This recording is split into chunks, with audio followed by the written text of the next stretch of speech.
తన ఉచితమైన కృపను బట్టి మన జీవితాల్లో మరొక పునరుత్థాన దినం మనకు అనుగ్రహించారు. మరి దేవుడు నమ్మదగిన వాడు. కరోనా మహమ్మారి రాజ్యమేలుతున్నటువంటి దినాలలో మనం ఉన్నాం. మరి మన దేశంలో ఈ సంఖ్య మెల్లగా క్షీణిస్తోంది. మరి నిన్నటి దినాన మన దేశవ్యాప్తంగా ఒక 16,000 చిల్లర కేసులు మాత్రమే వచ్చాయి. మన రాష్ట్రంలో అయితే 500 లోపే ఉన్నాయి. 500 లోపే ఉన్నాయి. మన జిల్లాలో వచ్చి ఒక 34 కేసులు వచ్చినట్టున్నాయి. నిన్నటి దినాన తగ్గుతూ ఉన్నాయి. అమెరికాలో మాత్రం బాగా ఎక్కువగానే ఉన్నాయి. ఇంకా నిన్నటి దినాన 80,000 పైనే ఉన్నాయి. అమెరికా, యూకే, రష్యా అక్కడ పెరుగుతూ ఉన్నాయి బాగా. అక్కడ తగ్గిపోతేనే మనకి తగ్గుతాయి. ఎందుకంటే రానుకున్న జనాలు బాగా వస్తున్నారు కదా, వాళ్ళతో కూడా వచ్చేస్తున్నాయి.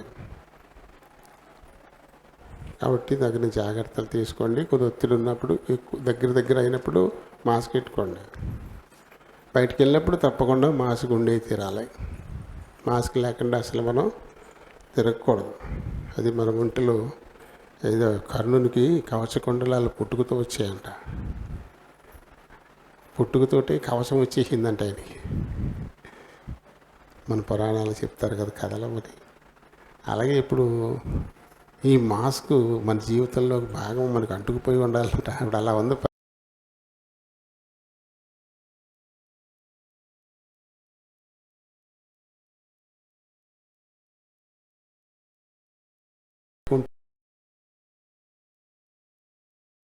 తీసుకోవడంతో మనకు రోగాలు కనపడకుండా పెరిగిపోతా ఉన్నాయి. మాస్క్ ఎప్పుడు ఉంటే మంచిది, అసలు గొడవే లేదు. అది ఉంచుకోవాల్సింది మన జీవితంలో అదొక భాగం అయిపోవాలి. సరేండి. మరి ఇది బహుశా ఈ బహుమానాలు, కిరీటాలను గురించినటువంటి విషయం. అది మనం 3వ వారానికి వచ్చామేమో. రక్షణ అనేటువంటిది ప్రతివారు గుర్తించుకోవాల్సినటువంటి ఒక విషయం. దేవుని ఎందుకు నమ్ముతూ ఉన్నాం, ఎందుకు ఆయన వాక్యం వింటున్నాం, ఎందుకు ప్రార్థన చేస్తూ ఉన్నాం, అందుకు సంబంధించినటువంటివి బాప్తిస్మా, రొట్టెనా, ఇలాంటివన్నీ ఎందుకు, దాన్ని ప్రతివారు ముందు గుర్తించాలి. చాలామందికి దేవుడు అంటే ఎందుకు అంటే, దేవుడిని నమ్ముకుంటే ఆస్తులు సంపాదించుకోవచ్చు, దేవుడిని నమ్ముకుంటే బాగా బ్యాంక్ బ్యాలెన్స్ బాగా దొరుకుతుంది, దేవుడిని నమ్ముకుంటే బిడ్డలు పుడతారు, దేవుడిని నమ్ముకుంటే వాళ్ళకి మంచి సంబంధాలు వస్తాయి. ఇటువంటి ఆలోచనలే. ఇవన్నీ భౌతికం, ఈ లోక సంబంధమైనటువంటి విషయాలే పూర్తిగా కదా. పూర్తిగా ఎక్కువ దీని మీదే ఆధారపడుతూ ఉన్నారు. దేవుని యందు నమ్మిక ఉంచడం అనేది వీటి కోసం కాదు. వీటి కోసమే మనం దేవుని నమ్ముకుంటే మనకంటే దౌర్భాగ్యులు. ఈ జీవిత కాలం మట్టుకు నేను దేవుని యందు నమ్మిక ఉంచితే నాకంటే దౌర్భాగ్యుడు ఉండడు అంటాడు పౌలు గారు. ఎందుకంటే ఈ జీవిత కాలం ఇది ఒక యాత్రికుని కాలం, ఒక ప్రయాణికుడి కాలం. మనందరం కూడా యాత్రలో ఉన్నాం కదా. యాత్రికులం, పరదేశులమై ఉన్నాం ఈ లోకంలో. మనం ఇక్కడే శాశ్వతంగా ఎప్పటికీ మనం ఉండం. ఇది వదిలిపెట్టి వెళ్ళిపోవాలి. మనం పరదేశం నుంచి వచ్చాం, పరదేశం నుంచి నెట్టివేయబడ్డాం. మళ్ళీ తిరిగి పరదేశికి వెళ్ళాలా. పరదేశికి టికెట్ దొరకకపోతే పాతాళానికి వెళ్ళిపోతాం. ఇప్పుడు కువైట్ వెళ్ళారు, కువైట్ నుంచి మళ్ళీ ఇండియాకే రావాలా. ఇండియాకి టికెట్ దొరకలేదని ఇంకో టికెట్ తీసుకుంటే ఎక్కడికి వెళ్తాం? ఇరాక్కి వెళ్ళిపోతాం. లేకపోతే ఇంకా భయంకరమైన దేశాలు ఉన్నాయి, ఎక్కడికో పోతాం. అదే పరిస్థితి ఇప్పుడు. మనం పరదేశికి టికెట్ కోసమే ప్రయాసపడాలా, ఆ టికెట్ని సంపాదించుకోవాలా. లేకపోతే మనం ఎక్కడి నుంచి వచ్చామో అక్కడికి మనం వెళ్ళాం. దానికోసం మనం ప్రయాసపడాలి. ఇప్పుడు పరదేశికి టికెట్ సంపాదించుకోవడానికి ప్రయాసపడాలా. దురదృష్టం ఏంటంటే ఈ ఆలోచన తగ్గిపోతుంది ప్రతి వారిలోనూ. ఈ భక్తిలో ముఖ్య ఉద్దేశం అంటే సంపద పెంచుకోవడం అయిపోతుంది. బాగా లేకపోతే అధికారం సంపాదించుకోవచ్చు, దర్జాగా ఈ లోకంలో బతకచ్చు. ఎంత దర్జాగా బతికితే ఏముంది, పోయేటప్పుడు ఏం ఉండవు. ఏ దర్జా చూపిస్తూ ఉన్నామో అవన్నీ ఉడవీకేస్తారు, ఏం ఉంచరు. తల్లి కడుపులో నుంచి వచ్చినట్టుగానే. తేడా ఏంటంటే కడుపులో నుంచి వచ్చినప్పుడు ఏ దుస్తులు లేకుండా దిగంబరులకు వచ్చాము, వెళ్ళేటప్పుడు ఏవో పాతకొట్లు ఉంచుతారు అంతే, అంతకు మించి తేడా ఏమీ లేదు. ఈ లోకంలోకి వచ్చినప్పటికీ లోకాన్ని నుంచి పోయినప్పటికీ తేడా ఏముంటుంది, ఏం ఉండదు. కానీ ఇది ఈ లోకం మనకి శాశ్వతం అన్నట్టుగా ఈ లోక సంబంధమైన వాటిని సంపాదించుకోవడానికే మనం ప్రయాసపడుతూ ఉంటాం. అలాంటి దరిద్రులాగా దిగంబరులాగా బతకాలా ఏంటని కొంతమంది అనుకోవచ్చు. అలా అని చెప్పలేదు దేవుడు. మీరు నా పిల్లలు ఈ లోకంలో ఉన్నారు, ఉన్నంతకాలం మీకు ఏం కావాలో అవి నేను ఇస్తాను, అది నా బాధ్యత. ముందు నా దగ్గరికి వచ్చేయడానికి ప్రయత్నం చేయండి, అక్కడ టికెట్ సంపాదించుకోవడానికి ప్రయత్నం చేయండి, ఇక్కడ మీకు ఏం కావాలో అవి నేను చూసుకుంటానని చెప్తాడు. అలాగని ఆయన ఎందుకు విశ్వాసం ఉంచి వారు ఎవ్వరూ దరిద్రులు కాలేదు కదా, అందరూ ఐశ్వర్యవంతులే. ఎందుకంటే మన దేవుడు శ్రీమంతుడు, భూమియు దాని సంపూర్ణత ఆయనవే. ఆయనని మించిన ధనవంతులు ఎవరు లేరు. మనమే దరిద్రులం. దరిద్రులమైన మనల్ని ధనవంతులు చేయడం కోసం ఆయన కుమారుడిని దరిద్రుని చేసి లోకానికి పంపించాడు. ఆయన దారిద్ర్యం వల్ల మనకు ధనం వచ్చింది కాబట్టి ఆయన నిత్యరాజ్య వారసత్వాన్ని సంపాదించుకోవడము లేదా పరదేశకు వెళ్ళడానికి టికెట్ సంపాదించుకోవడానికే మనం ప్రయాసపడాలా. అందుకు ఉచితంగానే దేవుడు ద్వారం తెరిచేశాడు. పరదేశకు వెళ్ళడానికి ఉచితంగానే ద్వారం తెరిచాడు దేవుడు. రక్షణ అనేది కేవలం ఉచితం. దీనికోసం ఎవ్వరూ ప్రయాసపడాల్సిన పని లేదు, వెల చెల్లించాల్సిన అవసరం లేదు. ఆయనే మనందరి నిమిత్తము తన రక్తాన్ని వెలగా చెల్లించేశాడు. రక్షణ అనేది గాయపరచబడింది. అది దీన్ని కాపాడుకుంటూ బతకాలి ఈ లోకంలో ఉన్నంతకాలం. టికెట్ రిజర్వ్ చేసి మన చేతిలో పెట్టారు, నెలల తర్వాత ట్రైను, మరి టికెట్ ఏం చేయాలి, జాగ్రత్తపరచుకోవాలి వద్దా? దాన్ని జాగ్రత్తపరచుకో. అయిపోయింది, టికెట్ అయితే కన్ఫర్మ్ అయిపోయింది. ఈరోజు ఏముంది, అక్టోబరు 24. ఒకవేళ మన ప్రయాణం 3 నెలలకు ముందే రిజర్వ్ చేయించుకోవచ్చు. ఒకవేళ డిసెంబర్ 24 అనుకోండి ట్రైను, అప్పుడు దాకా ఏం చేయాలి, టికెట్ని ఎప్పుడో 24 కదా అని చెప్పేసి ఎక్కడ దిక్కుని పాడేసామనుకో, తర్వాత దొరుకుతుందా? ఎత్తుక్కోవడానికి ఎంత కష్టం. ఈ లోపల రోజు ట్రైన్ వచ్చేస్తాయి కదా. కాబట్టి సంపాదించుకున్న దాన్ని జాగ్రత్తగా కాపాడుకుంటూ ఉండాలి. అదే మీరు కలిగి ఉన్నదాన్ని జాగ్రత్తగా కాపాడుకోండి, లేకపోతే ఎవరో ఒకరు దోచుకోవచ్చు అని దేవుడు చాలా స్పష్టంగా చెప్పాడు. ఇక్కడ ఈ రక్షణను మనం కాపాడుకుంటూనే ఇంకేం చేయాలంట, ఇక్కడ అక్కడికి వెళ్ళిన తర్వాత ఒక మంచి రివార్డులు ఉన్నాయంట. ఆ రివార్డులు సంపాదించుకోవడానికి ఇక్కడ ప్రయాసపడాలి. ఈ రక్షణను జాగ్రత్తగా దాచుకోవడము కాపాడుకోవడం అనేది చాలా కష్టం. మనం సంపాదించుకున్న వస్తువులు మనం కాపాడుకోవడం చాలా కష్టమైపోతుంది. రోజుల్లో దోచుకునే వాళ్ళు ఎక్కువైపోయారు, మోసగాళ్ళు ఎక్కువైపోయారు, ఆశ చూపి మోసం చేసి దోచేసుకునే వాళ్ళు 3 మంది ఎక్కువైపోయారు. ఇప్పుడు సులభంగా డబ్బు సంపాదించడం ఎలాగా, ఇది ఇంగ్లీష్లో ఒక సామెత ఉంది, బై హుక్ ఆర్ క్రూక్ అని. ఏ రకంగానైనా డబ్బు సంపాదించు అని చెప్పేసి, ఏ రకంగానైనా సంపాదించు అంటే ఏదో రకంగా కష్టపడి సంపాదించని, మోసం చేశాను కాదు. మోసగాంటే ఎక్కువైపోయారు ఇప్పుడు, భయంకరం. అయితే అటువంటి వాళ్ళకి తగినటువంటి శిక్ష దేవుడు ఎప్పుడో సిద్ధం చేసి ఉంచాడు. అది ఇలానూ ఆ టైంకి పొందుతారు. అయితే మనం చూడకపోవచ్చు, ఎందుకు ఎందుకు రా బాబు ఈ జన్మ, ఎందుకు నేను చావలేదా అని వాళ్ళే అనుకుని పరిస్థితికి దేవుడు తీసుకొస్తాడు. అది ఖచ్చితంగా చేస్తాడు దేవుడు. అది అంతవరకు మాత్రం సాగిపోతుంది. కాబట్టి మనుషులు ఏం చేస్తున్నారు? దోచుకోవడం, అక్రమ మార్గాలు ఎంచుకుంటున్నారు.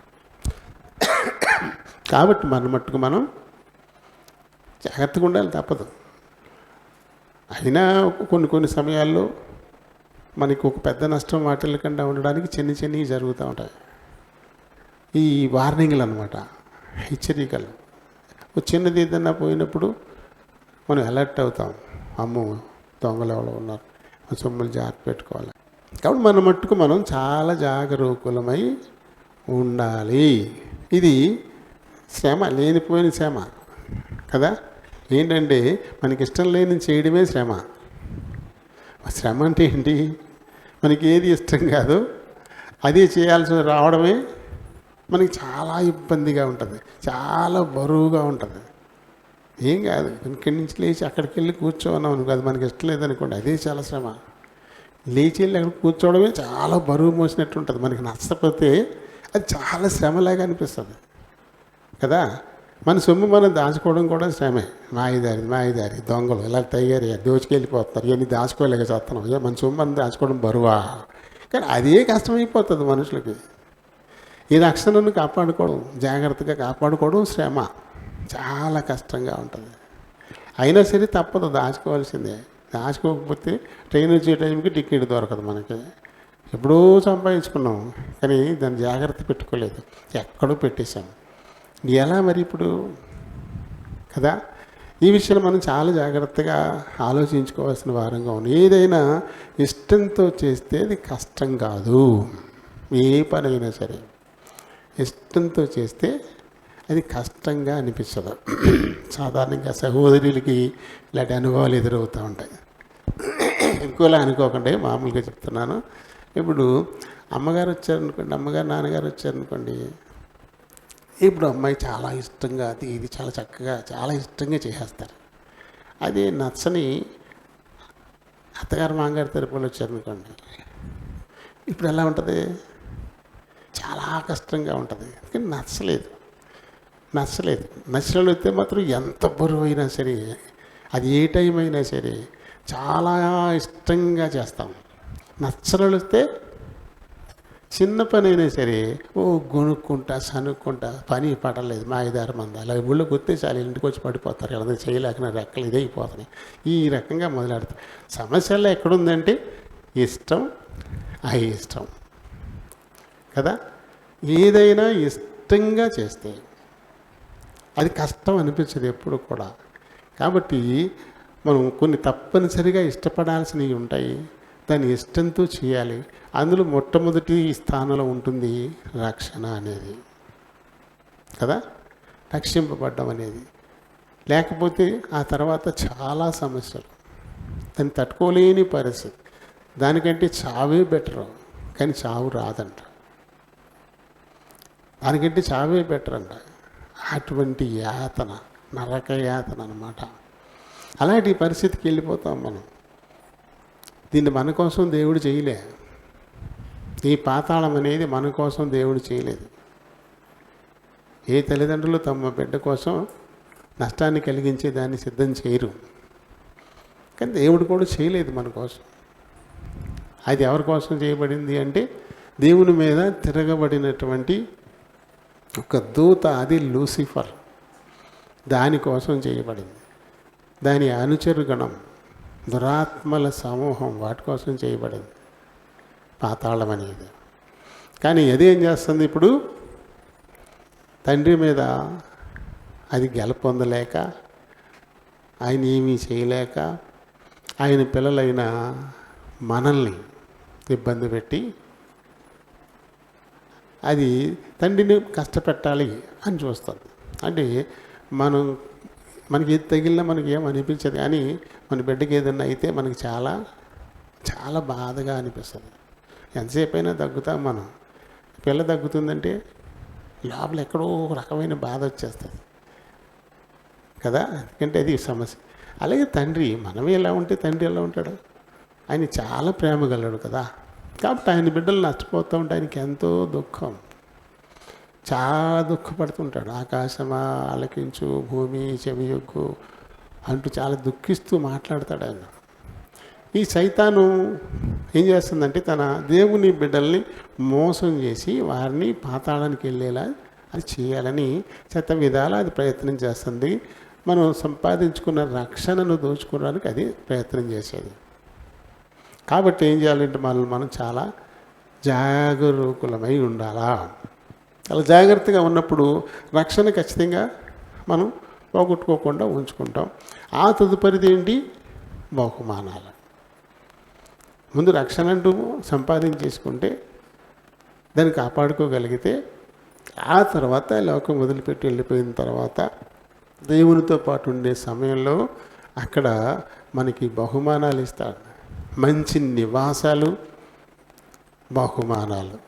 మంచి నివాసాలు కదా. యోహాను సువార్త 14వ అధ్యాయంలో 2వ వచనం నుంచి మనం చదువుతాం, చదవక్కర్లేదు. ఆ తండ్రి ఇంట అనేక నివాసములు కలవు. అనేక రకాలైన నివాసాలు అన్నమాట. అనేక నివాసాలు కాదు, ఒకే రకమైనవి అనేకం కాదు. ఇక్కడ అనేక రకాలైన ఈ భూమి మీద ఇప్పుడు ఆస్తిని సంపాదించుకునే దాన్ని బట్టి ఈ లోకంలో మనం నివాసాలు కట్టుకుంటూ ఉంటాం, అంతే కదా. ఆస్తి లోకంలో సంపాదించుకునే దాన్ని బట్టి మన నివాసాలు ఉంటాయి. అలాగే పరలోకంలో కూడా, పరలోకంలో ధనాన్ని సంపాదించుకోమని చెప్పాడు దేవుడు. అక్కడ ఎంత ధనాన్ని సంపాదించుకోగలుగుతామో దానిని బట్టి మనకెక్కడ నివాసాలు ఉంటాయంట. మంచి నివాసం పొందాలనే కోరిక, అలాగే ఒక మంచి పొజిషన్. ఈ లోకంలో ఎన్నో ఉద్యోగాలు ఉన్నాయి, మంచి ఉద్యోగం సంపాదించుకోవాలని కదా కోరుకుంటాం ఎవరైనా. మంచి ఉద్యోగం. పిల్లలు ఇప్పుడు అందరూ ఏం చేస్తున్నారు? ఇంజనీర్లు చేసేస్తున్నారు. అందరూ ఇంజనీర్లే. ప్రతి ఇంజనీర్ లేని ఇల్లు లేదు ఇప్పుడు కదా. ఇంటర్ అయిందంటే చాలు, ఎంసెట్ రాయించేయడం, ఇంజనీరింగ్ పంపించాడు. వెడ్డింగ్ కార్డు మీద బీటెక్ అని వేసుకుంటే పనికొస్తుంది అంతే. ఉద్యోగాలు చేయడానికి పనికొస్తున్నాయి. కానీ ఎంతమందికి ఇంజనీరింగ్ ఉద్యోగాలు ఇస్తారు? ప్రభుత్వం ఎంతమందికి ఇస్తుంది? ఇలా ప్రైవేట్ కంపెనీల్లో చిన్న చిన్న ఉద్యోగాలు, తక్కువ జీతాలకి పాపం నానా అవస్థలు పడుతున్నారు పిల్లలు. మంచిగా చదువుకోవాలని కోరిక మంచిది, అంతకు మించి బాగా బతకాలని కోరుకోవాలి. అంతకంటే తక్కువ చదువులతోటి మంచిగా బతుకుతున్న వాళ్ళు 3 మంది ఉన్నారు. కానీ మనకేంటి, అది కావాలి, అది కావాలని కోరికలు ఎక్కువైపోతున్నాయండి. ఒకళ్ళని చూసి ఒకళ్ళు వాళ్ళు చదివించారు, మన పిల్లలు మనం చదివించకపోతే ఎలాగా అని చెప్పేసి వెళ్ళిపోతున్నాం అంతే. ఇదివరకు అరాకొర ఉండేవారు ఇంజనీర్లు, ఇప్పుడు ప్రతి ఇంట ఇంజనీర్ ఉన్నాడు. ఆ ఇంజనీరింగ్ కాలేజీలు పుట్టగొడుగులాగా పుట్టుకొచ్చేస్తున్నాయి. ఎంతమందికైనా మంచి ఉద్యోగాలు దొరుకుతాయి? ఎంతమందికైనా దొరుకుతాయి మంచి ఉద్యోగాలు కదా. టీచర్ ట్రైనింగ్ పంపించడం అంటే నీచకంగా అనుకుంటున్నారు, నీచం, అది బాగా నీచం అనుకుంటున్నారు. కానీ టీచర్ ట్రైనింగ్ సెకండరీ గ్రేడ్ అయ్యి నిజంగా డిఎస్సీలో సెలెక్ట్ అయితే వాళ్ళకి ప్రారంభంలోనే నెలకు 30,000 జీతం ఇస్తారు. మళ్ళీ ఎక్కడ ఉద్యోగం చేయొచ్చు? ఇంటి పక్కనే చేయొచ్చు. ఇంటి పక్కనే ఉద్యోగం చేసుకోవచ్చు, నెలకు 30,000 వస్తాయి. ఒక 8 ఏళ్ళ పాటు చేసుకున్నాక ఆ పక్క ఊరు వెళ్ళచ్చు. ఆ పక్క ఊరిలో 2 ఏళ్ళు ఉండి మళ్ళీ ఇంటికాడికి వచ్చేయచ్చు. ఎంత సుఖం ఉంటారు. సీజనల్గా సెలవులు ఉంటాయి, ఏ బరువు బాధ్యతలు ఉండవు, ఏ రోజు ఆ రోజే. పొద్దున్న సాయంకాలం దాకా పాఠం చెప్పి వచ్చేస్తారు, అందుకేం లేదు. కానీ నచ్చుతుందా మనకి? ఇది ఇంజనీర్ చేయాలి, వాళ్ళు ఎక్కడో చెన్నై వెళ్ళిపోవాలి, బెంగళూరు వెళ్ళిపోవాలా, వాళ్ళు బతుకు తెరువుకి సరిపడంత రాదు. ఇటు అమ్మానాలని ఉన్న ఊరిని వదిలేసి అక్కడతో పాటు ఉండాలి. మనకి ఇది బాగా ఇష్టంగా ఉంటుంది. ఇంజనీరింగ్ చదివించేవాళ్ళు ఏదో అంటున్నాను అనుకోకుండామో, తీరు చెప్తున్నాను అంతే. కాబట్టి బాగా బతకాలని కోరుకోండి, క్షేమంగా ఉండాలని కోరుకోండి. ఇప్పుడు బెంగళూరు, బొంబాయి ఎక్కడెక్కడికో పంపించేసి ప్రశాంతంగా మనం ఉండగలమా? ఎక్కడో బిడ్డ అక్కడ ఉన్నాడంటే ఎలా ఉంది పరిస్థితులు? ప్రశాంతంగా ఉండగలమా మనం? కాబట్టి ఎక్కడ దూరంగా ఉద్యోగం వచ్చినా పంపించకుండా ఇంట్లోనే ఉంచుకుంటున్నాం. మరి ఇంకెందుకు అలర్ట్ చదువు? అదొక ప్లానింగ్ కావాలి కదా. పెళ్లి చేసేటప్పుడు ఎన్ని ప్లాన్లు వేస్తున్నాం మనం, అలాగే చదివించేటప్పుడు కూడా ఓ ప్లానింగ్ తప్పకుండా ఉండాల్సిందే. ఏది మేలుకరమైనటువంటిది అని చెప్పేసి నా దగ్గరికి వచ్చిన వాళ్ళకి నేను అలాగే చెబుతాను. ఏది మేలు, తొందరగా సెటిల్ అయ్యేది ఏది, భద్రత ఏది, క్షేమంగా ఉండే చోట్ల ఏవి అని ముందే చెప్తుంటాను నేను. నా దగ్గరికి వస్తే అలాంటి సలహాలు ఇస్తాను. అయితే ఇంకా నచ్చవాలండి కొంతమందికి, ఎందుకంటే ముందుగా ఎక్కడో చదివించాలని ఒక ఆలోచనతో సిద్ధపడిపోయి ఉంటారు. మనం చెప్పి ఇంకా నచ్చవు కదా, ఆఖరికి అదే చేస్తారు. అలాంటి పరిస్థితులు సర్లేండి. ఇవన్నీ ఎందుకు చెప్తున్నాను, ఒక ఇష్టం, మనలో ఒక ఇష్టాన్ని ఏర్పరచుకుని చేస్తుంటాం ఏదైనా సరే. ఇష్టాన్ని అలాగే రక్షణ కాపాడుకోవాలనేటువంటి ఇష్టం ఉండాలి. అప్పుడు దాని కొరకు మనం ఎంత కష్టానైనా తట్టుకోవడానికి సిద్ధపడతాం. అదే యాకోబు గారు చెప్పింది అది కదా, 1:12 శోధన సహించువాడు. శోధన ఏంది శోధన? మనకు కలిగి ఉన్నదాన్ని మనం కాపాడుకోవడమే పెద్ద కష్టం. అదే శోధన. ఏదైతే మనం సంపాదించుకున్నామో దాన్ని భద్రంగా కాపాడుకోవడం చాలా శోధన కదా. ఇంట్లోంచి పిల్లి వచ్చేస్తుంది, పిల్లి వచ్చేసి పాలేదో తాగేస్తుంది. తలిపేసుకునేటప్పుడల్లా తిట్టుకుంటాం మనం. అంటే తలిపేయడమే కష్టం మనకి. పిల్లి పాలు కాకుండా ఆ పాలను కాపాడుకోవడానికి తలిపేయడమే మనకి కష్టం. ఏ ఒక్కరైనా తలిపే ఆ పిల్లి వస్తుందని తలిపేసేటప్పుడు తిట్టుకోకుండా తలిపేస్తారా? అన్నీ దాచుకోవాల్సి వస్తుందమ్మా, మాయిదారి పిల్ల అంట తలిపేస్తాం కదా. అంటే మన పాలు మనం కాపాడుకోవడం మనకు చాలా కష్టం. అలా ప్రతీదీ అది ఒక అలవాటుగా చేసుకుంటే ఇంకది ఏం కష్టం అనిపించదు, చాలా సులువుగా అనిపిస్తుంది. ఇక్కడే ఉంది, ఇది ఒక మానసికమైనటువంటి ఒక సిద్ధపాటు. మానసికంగా మనం సిద్ధపడాలంతే. ఖచ్చితంగా ఈ రక్షణను నేను కాపాడుకోవాలా, ఆ తర్వాత అక్కడికి వెళ్ళిన తర్వాత మంచి బహుమానాలు కూడా నేను సంపాదించుకోవాలా అని ముందు మెంటల్గా మనం సంసిద్ధులం అయిపోయినప్పుడు అది ఇంకా అస్సలు కష్టంగా అనిపించదు, అస్సలు కష్టంగా అనిపించదు. కాబట్టి ఇక్కడ ఈ కాపాడుకునే క్రమంలో ఇది మనకి శోధనలాగా అనిపిస్తూ ఉంటుంది. అయితే ఈ శోధనని ఎవరైతే సహిస్తాడో వాళ్ళే ధన్యులు అవుతారు. వారి శోధనకు నిలిచి దేవుడు ఎవరినైతే ప్రేమించి వాగ్దానం చేశాడో ఆ జీవ కిరీటాన్ని వాళ్ళు ఖచ్చితంగా పొందుకుంటారు అని చెప్పేసి కదా. మనం చూస్తూ ఉంటాం, ఆటల కోసం సిద్ధపడుతూ ఉంటారు, ఆటల కోసం సిద్ధపడుతూ ఉంటారు. వాళ్ళు ఎంత ప్రయాసపడుతుంటారు. వాళ్ళు ఒక రన్నింగ్ రేస్లో పాలు పొందాలని కోరుకున్నవాడు ఏం చేస్తాడు? ఏ రోజున 5 గంటలకు ఇంకా మంచం మీద ఉన్నాడు, ముందే లేచిపోతాడు. ముందే లేచిపోయి వీధులంట పరిగెడుతుంటాడు, రోడ్లంట పరిగెడుతుంటాడు, బీచ్లంట పరిగెడుతూ ఉంటాడు. పరిగెట్టినప్పుడు ఒక గోల్ పెట్టుకుని 100 మీటర్స్ అనుకోండి, 100 మీటర్స్కి టైం పెట్టుకుంటాడు. శక్తి వంచన లేకుండా పరిగెడతాడు, చూసుకుంటాడు మీటర్. నిన్నటికంటే ఇవాళ ఏమైనా పెరిగానా అంటే తక్కువలో ఆ దూరాన్ని చేరుకోవాలా అది పెట్టుకుంటాడు. దాన్ని ఇంకా ఇంకా ఇంకా ఇంకా తగ్గించుకోవాలని చెప్పేసి అందుకొరకు ఏం చేయాలి? బరువు పెరగకుండా ఉండే ఆహారం తీసుకోవాలి కదా. అలాగే ఏ బలహీనత పాలు కాకూడదు, ఆరోగ్యంగా ఉండాలి శరీరం ఎప్పుడు కూడా. ఇవన్నీ ఉంటాయి. ఇవన్నీ లేకపోతే పరుగు పందానికి వాళ్ళు సిద్ధం కాలేరు. కాబట్టి ఇవన్నీ ఇష్టంతో వాళ్ళు చేస్తారు. కాబట్టి పాలు పొంది గెలిచిన తర్వాత ఆ పథకం మెల్ల వేసుకునేటప్పుడు వాడు ఎలా ఉంటాడు?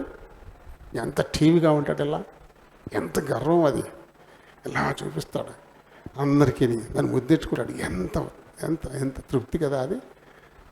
అలానే ఈ కిరీటాన్ని పొందడానికి మనం కాస్తంత శోధన సహించాలి. శోధన అంటే మనకి ఇష్టం కాని దాన్ని ఇష్టంగా మార్చుకోవడమే. మనకి ఇష్టం కాని అది, కానీ దాన్ని ఇష్టంగా మార్చుకోవాలి. ఇష్టంగా మార్చుకున్న రోజున మాత్రమే మనం ఎప్పుడు కూడా గెలవగలుగుతాం. ఇలాంటి కిరీటాలు మనకి 7 ఉన్నాయంట. 7 కిరీటాలు దాచిపెట్టాడు దేవుడు. అందులో 1, 2 మనం చూసుకున్నాం. ఒకటి జీవ కిరీటం ఇప్పుడు మనం చదివింది. రెండవది అక్షయ కిరీటం. ఇది మనకు కొరింథీ 9:4 నుంచి 24 నుంచి 27 వచనాల్లో ఈ విషయం ఉంది అక్కడ. అది రెండవది చూసాం. ఇంకా మూడవ దానికి వెళ్తే ఇది అతిశయ కిరీటం అంట. అతిశయం, అతిశయించటం, గర్వించటం. చాలా ఇప్పుడు బిడ్డను బాగా చదివించాం, ఓ మంచి ఉద్యోగం కోసం ఆశపడ్డాం, దానికోసం చాలా టైట్గా టెస్టులు పెట్టారు. అటువంటి టైట్ టెస్టుల్లో చాలా కష్టమైన సిలబస్ వచ్చినటువంటి పరీక్షల్లో గెలిచి జాబ్ సంపాదించుకుంటే ఆ సంగతి తెలిసినప్పుడు ఎలా ఉంటుంది వాళ్ళకి, వారికి కానీ వాళ్ళ తల్లిదండ్రులకు కానీ ఎలా ఉంటుంది? చాలా అతిశయం కదా. దాని గురించే మాట్లాడతారు, మళ్ళీ దాని గురించే మాట్లాడతారు. ఎన్నో రకాలుగా చెప్తూ ఉంటాం. అబ్బాయి ఇది సంపాదించడానికి ఏం చేసామనుకుంటున్నావు, పిల్లల్ని ఎప్పుడు లేపాం, టీలు కాసి ఇచ్చాం, పాలు ఇచ్చాం, అలా చదివించాం, ఇలా చేసాం. వాళ్ళకి ఒకటి కాదు, చాలా చాలా చాలా బాగా అతిశయం మనకు ఉన్నప్పుడే దాని గురించి మళ్ళీ చెప్పుకుంటూ ఉంటాం ఎన్నిసార్లు అయినా సరే. అలాంటి ఒక అతిశయ కిరీటాన్ని దేవుడు మన కోసం సిద్ధం చేశాడంట. పౌలు గారు ఏమంటాడంటే, నా అతిశయానికి రుజువు మీరే అంటాడు. చూడండి, తెస్సలోనికే సంఘానికి రాసిన మొదటి పత్రిక 2వ అధ్యాయము. తెస్సలోనికే సంఘానికి రాసిన మొదటి పత్రిక 2వ అధ్యాయము 19-20 వచనాలు మనం చదువుదాం. ఎలయనగా మా నిరీక్షణ అయినను ఆనందమైనను అతిశయ కిరీటమైనను ఏంటి? మన ప్రభువైన యేసు యొక్క రాకడ సమయమున ఆయన ఎదుట మీరే కదా, నిశ్చయముగా మీరే మా మహిమయు మా ఆనందమునై ఉన్నారు. ఆయన వెర్షన్లో ఆయన చెప్తా ఉన్నాడు, ఆయనకి మహిమ కిరీటం ఎవరంటే ఆయన ఎంతమందిని సంపాదించాడు, అదే ఆయన మహిమకు కారణమవుతుంది. అందరిలోనూ ఎక్కువ సంపాదించుకున్నాడు. మన ఒలింపిక్స్లో ఆయా దేశాల పథకాల పట్టిక వేసుకొచ్చాడు. ఆయా దేశాల ఏ పథకాలు ఎన్ని టోటల్గా ఎన్ని గెలుచుకున్నారు అనేటువంటివి వేశారు. అది చూసుకున్నప్పుడు టాపులో ఎవరుంటారు? వాళ్ళు చాలా అతిశయిస్తారు కదా, చాలా గర్విస్తారు కదా. ఆ పథకాల పట్టికలో 1వ ప్లేస్లో ఎవరుంటారు? వాళ్ళు. 1వ ప్లేస్లో ఎవరున్నారు? అమెరికాయే కదా. అమెరికాని బంగారు పథకాల్లో కాదు కానీ టోటల్ పథకాల్లో అమెరికానే 1వ ప్లేస్లో ఉంది. బంగారు పథకాల్లో చైనా అనుకుంటా, చైనా జపాన్, చైనా కదా, చైనా అనుకుంటా గోల్డ్లో. ఆ తర్వాతే జపాన్ వచ్చింది, చిన్నది కదా, చైనా వాళ్ళు ఎక్కువ. ఇప్పుడు ఆ ఫస్ట్ ప్లేస్లో ఉన్నప్పుడు వాళ్ళు ఎంత అతిశయం ఉంటుంది వాళ్ళకి, ఆ దేశం ఎంత గర్విస్తుంది కదా. కొన్ని వందల పథకాలు ఒక దేశానికి వచ్చాయి, మనకి ఎన్ని వచ్చాయంట? మనకి 10-12 వచ్చాయి. చాలా టాప్ అంట. గత చరిత్రలో చూసుకుంటే చాలా టాప్ అది అని అంట. ఏంటి, ఓ 2 గోల్డ్ వచ్చినట్టున్నాయి, తర్వాత కొన్ని సిల్వరు, కొన్ని మొత్తం అన్నీ కలిపొచ్చి 10 సంఖ్య దాటినట్టుంది అంతే. ఈ 10 సంఖ్య దాటితేనే మనకు చాలా గర్వం వచ్చేసింది. అంటే అంతకుముందు బాగా తక్కువ వచ్చాను, కానీ వాళ్ళు ఏకం 100లో ఉన్నాయి. వాళ్ళు 100లో ఉన్నాయి కదా. ఆ దేశానికి అతిశయం. ప్రపంచవ్యాప్తంగా ప్రపంచ దేశాలు గెలుచుకున్న పథకాల పట్టికల ఆ జాబితాలో మొట్టమొదటి ప్లేస్లో ఉన్నటువంటి వాళ్ళు ఎంత గర్విస్తారు. ఈ పిల్లలందరూ కూడా ఆ దేశానికి అతిశయ కిరీటమే కదా. ఆ దేశం అతిశయించడానికి ఈ పిల్లలే కదా కారకులు. కాబట్టి వాళ్ళని ఎంతగానో సన్మానిస్తారు ఆ దేశం వెళ్ళిపోయిన తర్వాత. మన టోక్యోలో జరిగినాయి. అక్కడి నుంచి అమెరికా వెళ్ళిపోయినప్పుడు వాళ్ళు ఫ్లైట్ దిగ్గానే అక్కడి నుంచి ఇంటికి దాకా ఊరేగించి తీసుకెళ్తారు. మామూలుగా ఉండదు సందడి, కాస్త కోస్తా. ఎందుకంటే ఆ దేశ అతిశయానికి వాళ్ళే కారకులు. ఒక అతిశయ కిరీటాన్ని దేశానికి తెచ్చిపెట్టారు వాళ్ళు. అలాగే పౌలు గారు చెప్తారు, ఎవరైతే ఆయన సువార్త విని రక్షింపబడ్డారో, ఎవరైతే రక్షణ స్థిరం చేసుకుని ముందుకెళ్తా ఉన్నారో వాళ్ళే మా అతిశయ కిరీటం. నా అతిశయం వాళ్ళే. కాబట్టి అలాంటి ఒక అతిశయ కిరీటాన్ని దేవుడు పౌలు గారికి అక్కడ ఇస్తా ఉన్నాడు. అది మనకు కూడా ఉంటాయి. మనకు కూడా అంటే ఇక్కడ మనం మన సాక్ష్యాన్ని చూపించడం ద్వారా, దేవుడు మనకు చేసిన మేళ్ళను పంచుకోవడం ద్వారా ఎంతమందికి మేలు చేస్తాం, ఎంతమందికి మనం సహాయపడతాం, ఎంతమందిని మేలు పొందేలా నడిపిస్తాం, దానిని బట్టి మనకే అతిశయం కదా. ఆ పని మనం చేస్తే మనకు కూడా దేవుడు అతిశయ కిరీటాన్ని ఇవ్వడానికి ఆయన చాలినటువంటి దేవుడు. చూడండి, సామెతలు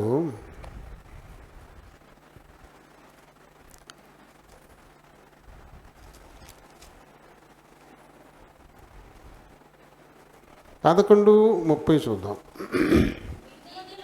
నీతిమంతులు ఇచ్చు ఫలము జీవవృక్షం. నీతిమంతులు ఇచ్చే ఫలము అది జీవవృక్షము.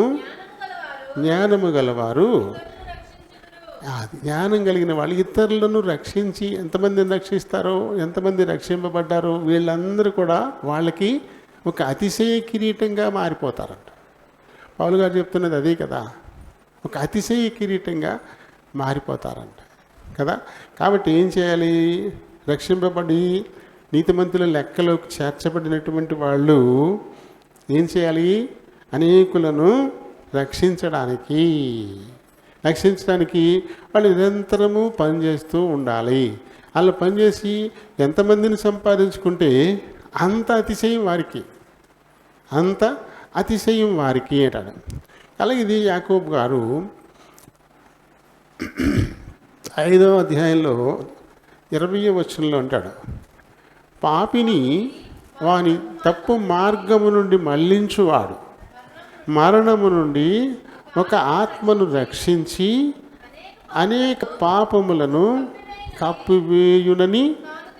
చూడండి, ఇక్కడ పాపిని వాని తప్పు మార్గము నుండి మళ్లించువాడు మరణము నుండి ఒక ఆత్మను రక్షించాడు. మరణం నుంచి ఒక ఆత్మను రక్షించినటువంటి వాడు. ఇలా మరి తానే రక్షించినప్పుడు అది దానికి ఎంతో అతిశయంగా మనం చెప్పుకుంటాం కదా. ఏ విషయమైనా సరే ముందు మనం చూసాము, ముందు మనం చెప్పాము అనే దాన్ని చాలా గర్వంగా చెప్పుకుంటాం. నేనే చూసా ముందు, లేదా నేనే చెప్పా, లేదా నేనే ముందు వెళ్ళా కదా. నేనే అనేదని మనం చాలా అతిశయ కారణంగా ఉంటుంది. చిన్న చిన్నవి పనికిరాని విషయాల్లో మనం చాలా అతిశయిస్తూ ఉంటాం, గర్విస్తూ ఉంటాం. కానీ ఇక్కడ ఒక పాపిని మరణము నుండి తప్పించటం, నిత్యరాజ్య వారసులుగా చేయడం అనేది అది ఎంత గొప్ప విషయం. అది అలా ఒక్కరిని మనం చేయగలిగిన అది మనకెంతో అతిశయం, అది మనకెంతో గర్వకారణం అవుతుంది. కాబట్టి అందుకొరకు ఎవరైతే ప్రయత్నం చేస్తారో అది పలు రకాలు. మొట్టమొదటి ఏం చేయాలి? ముందు మన సాక్ష్యం, ముందు మన దేవుని నుంచి మనం ఏం పొందాము, ఎలాంటి వారము, మనం ఇప్పుడు ఎలా అయ్యాము, ఇప్పుడున్న ఈ స్థితికి చేరుకోవడానికి ఎక్కడి నుంచి మన పని మొదలుపెట్టాం, ఈ విషయాన్ని ఇతరులతో మనం పంచుకోవాల్సి ఉంటుంది. అన్న బక్సీ గారు ఆయన అబ్రాడ్లో ఉన్నప్పుడు చాలా కష్టాలు పడ్డాడు. తినడానికి తిండి లేదు, తాగడానికి టీ తాగడానికి కూడా పైసా లేదు. అలాంటి భయంకరమైన దుర్భరమైన పరిస్థితిలో ఉన్నప్పుడు దేవుడితో ఒక ఒప్పందం చేసుకున్నాడు కదా, నా అవసరాల నిమిత్తం నేను ఎవరికి చెప్పను, ఫోన్ ద్వారా కానీ ఉత్తరం ద్వారా కానీ మనిషిని పంపించడం ద్వారా కానీ ఎవరికి చెప్పను అని చెప్పుకున్నాడు కదా. ఇప్పుడు తినడానికి లేదు, అయినా అది ఎవరికి చెప్పడానికి లేదు. అలాగే ఉండిపోయినప్పుడు ఒకరోజు దేవుడు ఆయన్ని నువ్వు బయటికి వెళ్ళి అన్నా అంట. ఒకసారి నువ్వు బయటికి వెళ్ళు అన్నా అంట. బయటికి వెళ్ళేసరికి రోడ్డు మీద ఒకే ఒక వ్యక్తి చాలా నిర్లక్ష్యంగా వెళ్ళిపోవడం కనపడ్డా అంట. చాలా నిర్లక్ష్యంగా వెళ్ళిపోతున్నాడు. అంటే మనం రోడ్డు వెంట నడుస్తుంటే ఒక పద్ధతిగా నడుస్తాం, అలా కాకుండా నిర్లక్ష్యంగా నడవడం కూడా మనకు తెలిసిపోతుంది. వాడు నిర్లక్ష్యంగా నడుస్తున్నాడు, ఇంకెవరు లేరు, ఒక్కడే ఉన్నాడు. అప్పుడు అతనితో మాట్లాడడానికి నన్ను బయటికి రమ్మన్నాడని త్వరగా వెళ్ళి హలో బ్రదర్ అని నేను పిలుస్తున్నా అంట. వాడు అసలు పట్టించుకోవట్లేదంట. మరీ దగ్గరికి వెళ్ళి భుజమే చేసి హలో బ్రదర్ అన్నాడు. వాడు చాలా నిర్లక్ష్యంగా సీరియస్గా ఐడి అని అంటాడు. ఏంటి అన్నాడు. ఏం లేదు బ్రదరు, నీతో ఒక మాట మాట్లాడాలి, ఒక మాట మాట్లాడాలి. ఏం మాట్లాడతా? నేను బాగా జీవితంలో విసిగిపోయి నేను సర్దామని పోతున్నాను, ఏం నువ్వు నాతో మాట్లాడేదన్నా అంట. ఆత్మహత్య చేసుకుంటూ పోతున్నా అంటాడు. అయితే ఖచ్చితంగా నీకోసమే నన్ను పంపించుంటాడు, నీతో మాట్లాడాలి నేను. ఏం మాట్లాడతావా? చాలా చిరాగ్గా మాట్లాడుతున్నాను. సర్లే బాబు, నువ్వు చచ్చిపోయింది కానీ నిన్నేమి ఆపట్లేదు నేను.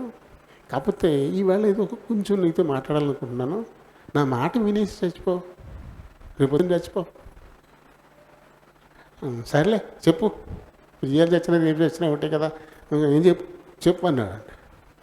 చెప్పండి. అప్పుడు తన గురించి చెప్పుకోవడం మొదలెట్టాడు. ఈయన సాక్ష్యం చెప్పడం మొదలెట్టాడు. నేను ఇండియా నుంచి వచ్చాను. నేను ఇండియా నుంచి ఇక్కడ ఇంజనీరింగ్ చదవడం కోసం వచ్చాను. నేను ఇండియాలో చాలా మంచి గౌరవ ప్రతిష్టలు, పద్ధతులు ఉండే కుటుంబం, సిక్కు కుటుంబం నుంచి వచ్చాను. నేను ఇక్కడికి వచ్చిన తర్వాత నేను బస్సుని అయిపోయాను, దురలవాట్లన్నీ నేర్చుకున్నాను. అయితే ఆ తర్వాత ఒకనొక రోజున ఒక దేవుని మందిరంలోకి వెళ్ళి, ఇష్టం లేకుండానే మందిరంలోకి వెళ్ళినప్పుడు అక్కడ దేవుడు నన్ను సాధించాడు. అని మొత్తం ఇవన్నీ నా తల్లిదండ్రులను ద్వేషించారు, డబ్బులు పంపడం మానేశారు, ఇక నాకే సరైన ఉద్యోగమా లేదు. ఈ రకంగా ఏం జరిగిందో తనకి మొత్తం అంతా చెప్పుకుంటూ వస్తున్నా. చెప్తా ఉంటే ఇటు వింటున్నాడు. వింటూ ఆఖరికి అయ్యా, నాది ఈ దేశం, నా అన్నదమ్ములు బంధువులు అందరూ తల్లిదండ్రులు ఇక్కడ ఉన్నారు, ఊళ్ళో ఆస్తిపాస్తులు కూడా ఉన్నాయి నాకు. ఇక్కడ ఏదో చిన్న కష్టం వచ్చిందని చెత్తాకపోతున్నాను నేను. ఇతని తన దేశం ఇది ఆయన దేశం కూడా కాదు, ఆ తల్లిదండ్రులు బంధువులు లేరు ఇక్కడ, ఓ మంచి ఉద్యోగం కూడా లేదు. అయినా అతనంతా ఆనందంగా ఉన్నాడు. నాకేమొచ్చింది మా 5-6 రోగం, నేను చచ్చిపోవాలనుకుంటున్నాను అని వెంటనే అతను తన నిర్ణయాన్ని మార్చేసుకున్నాడు.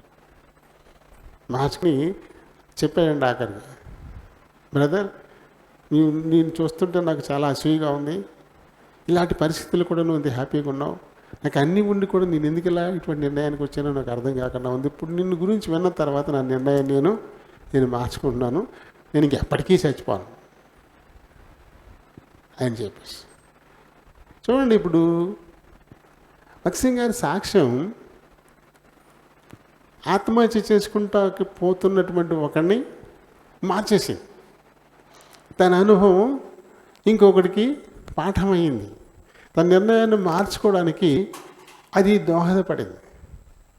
ఆ రకంగా ఈ లోకంలో మనం ఆయాసం దుఃఖంతో వెళ్తున్నామని మన పితృడైన మోషే చెప్తున్నాడు. నరుని ఆయుష్ 70 సంవత్సరాలు, అధిక బలం ఉండి 80 ఏళ్ళు, అది కూడా ఆయాసము దుఃఖమే అంటూ రాసి అని చెప్పాడు ఆయన కదా. కాబట్టి ఇలా ఆయాసంతో దుఃఖంతో పోతున్నటువంటి వారు ఎంతోమంది ఉన్నారు ఈ లోకంలో.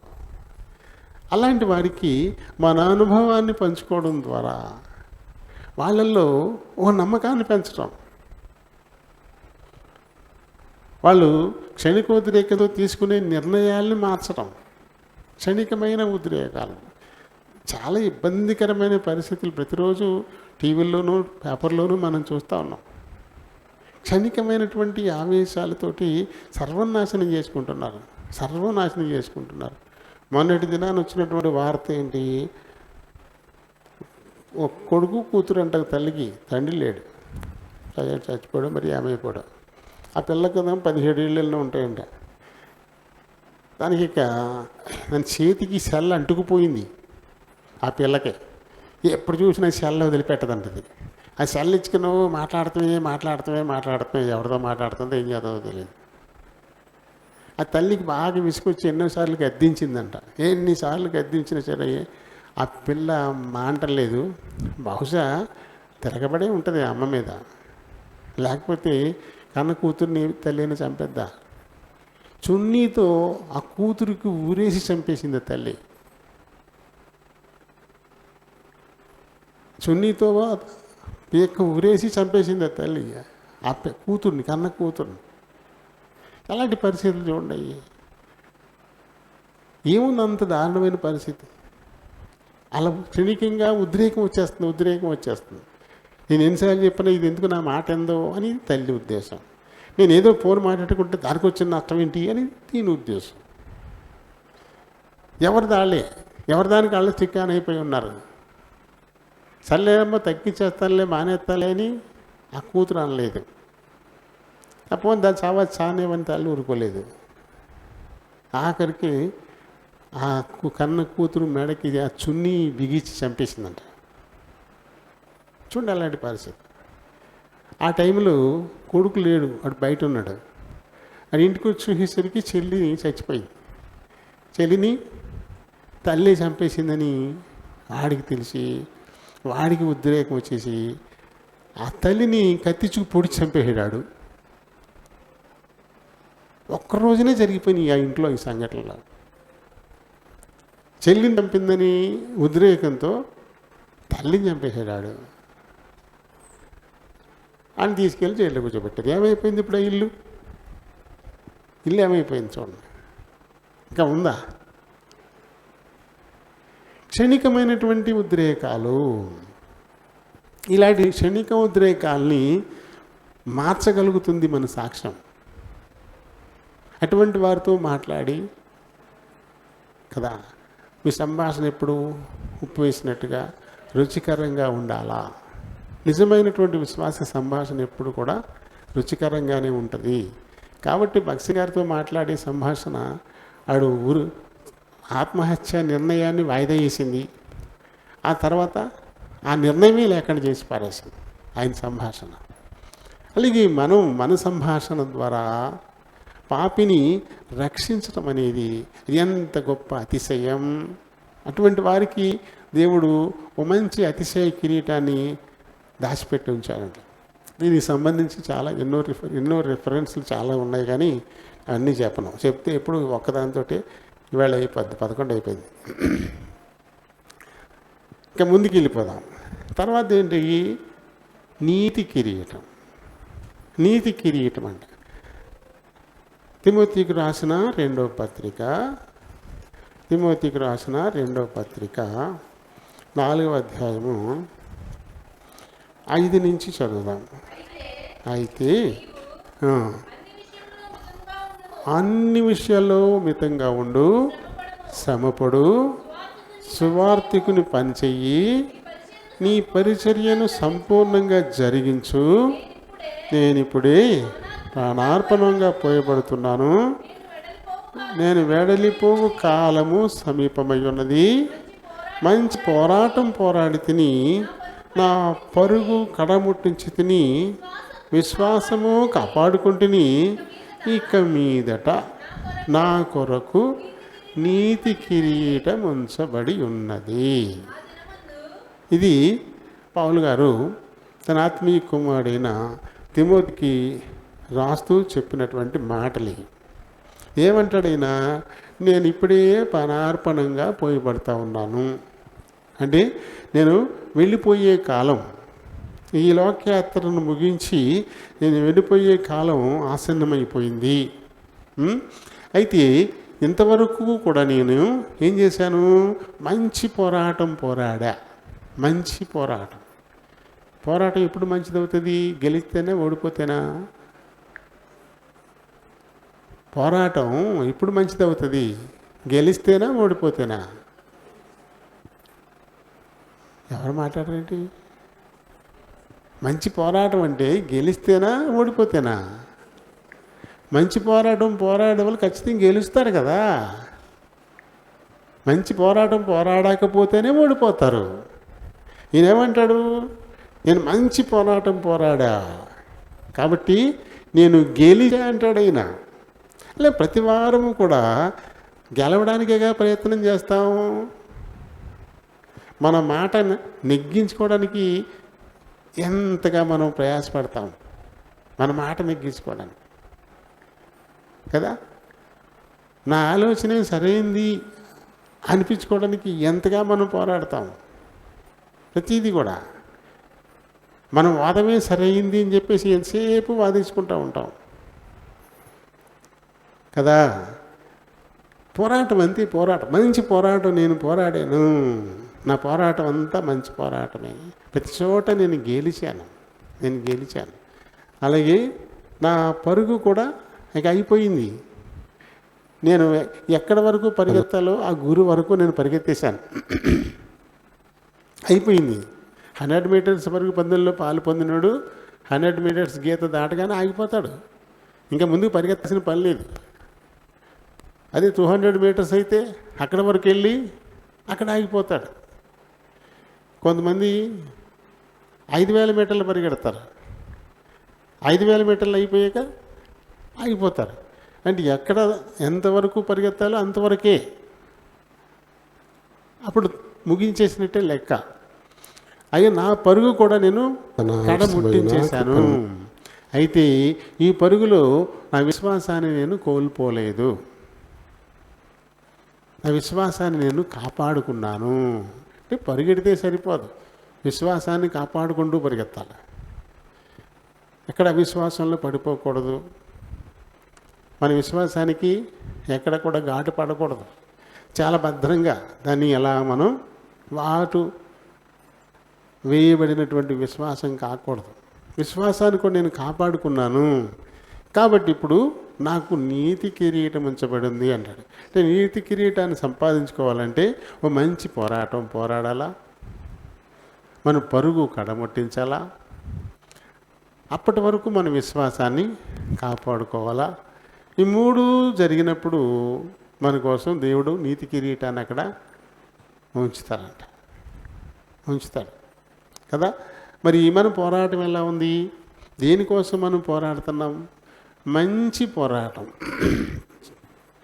కత్తిపుచ్చుకుని యుద్ధం చేసేవాడు మంచి పోరాటం చేయాలంటే తన మీదకి వస్తున్న శత్రువులతోటే కదా పోరాడాలి. తెలివిగా పోరాడాలి, సమయస్ఫూర్తితో పోరాడాలి. శత్రువు దెబ్బకు చిక్కకుండా శత్రువుని కొట్టాలి. అప్పుడే కదా గెలుస్తారు. అలాది కాకుండా శత్రువుని మానేసి ఇంకో పని చేస్తామంటే నచ్చిపోతాడు. మంచి పోరాటం అనిపించుకోతుంది. తను పోరాడాల్సింది శత్రువుతోటే, కానీ ఎప్పుడు ఇది మంచి పోరాటం అనిపించుకోదు. మరి ఈ లోకంలో మనం ఉన్నంతకాలం పోరాటమే మన జీవితం కదా. ఈ యాత్ర అంతా సుఖదుఖాల యాత్రే కదా. ఈ జీవితకాలం అంతా కూడా సుఖదుఖాల యాత్ర. ఇది సుఖాలు వస్తాయి, దుఃఖాలు వస్తాయి. సుఖంతో పోరాడాలి, దుఃఖంతో పోరాడాలి. సుఖం వచ్చింది కదా నిర్లక్ష్యంగా ఉంటే పోరాడకుండా ఏకదుఖమే అయిపోద్ది. దుఃఖం వచ్చిందని కదా అని పోరాడడం మానేది ఇక సుఖాలే రాకుండా అయిపోతాయి. రెండింటితోటి మనం పోరాడాల్సిందే, తప్పదు. రెండింటిని కూడా బ్యాలెన్స్ చేసుకోవాలి, తప్పదు. లేకపోతే మన యాత్ర బాగోదు కదా. ఆయన పరుగు కడముట్టు చేశాడు, మంచి పోరాటాన్ని పోరాడాడు. అయితే విశ్వాసాన్ని పోగొట్టుకోలేదు, విశ్వాసాన్ని కాపాడుకున్నాడు. కాబట్టి నా కోసం నీతి కిరీటం ఉంచబడి ఉన్నది. నీతి కిరీటం చూడండి, కొరింథీయులకు రాసిన 2వ పత్రిక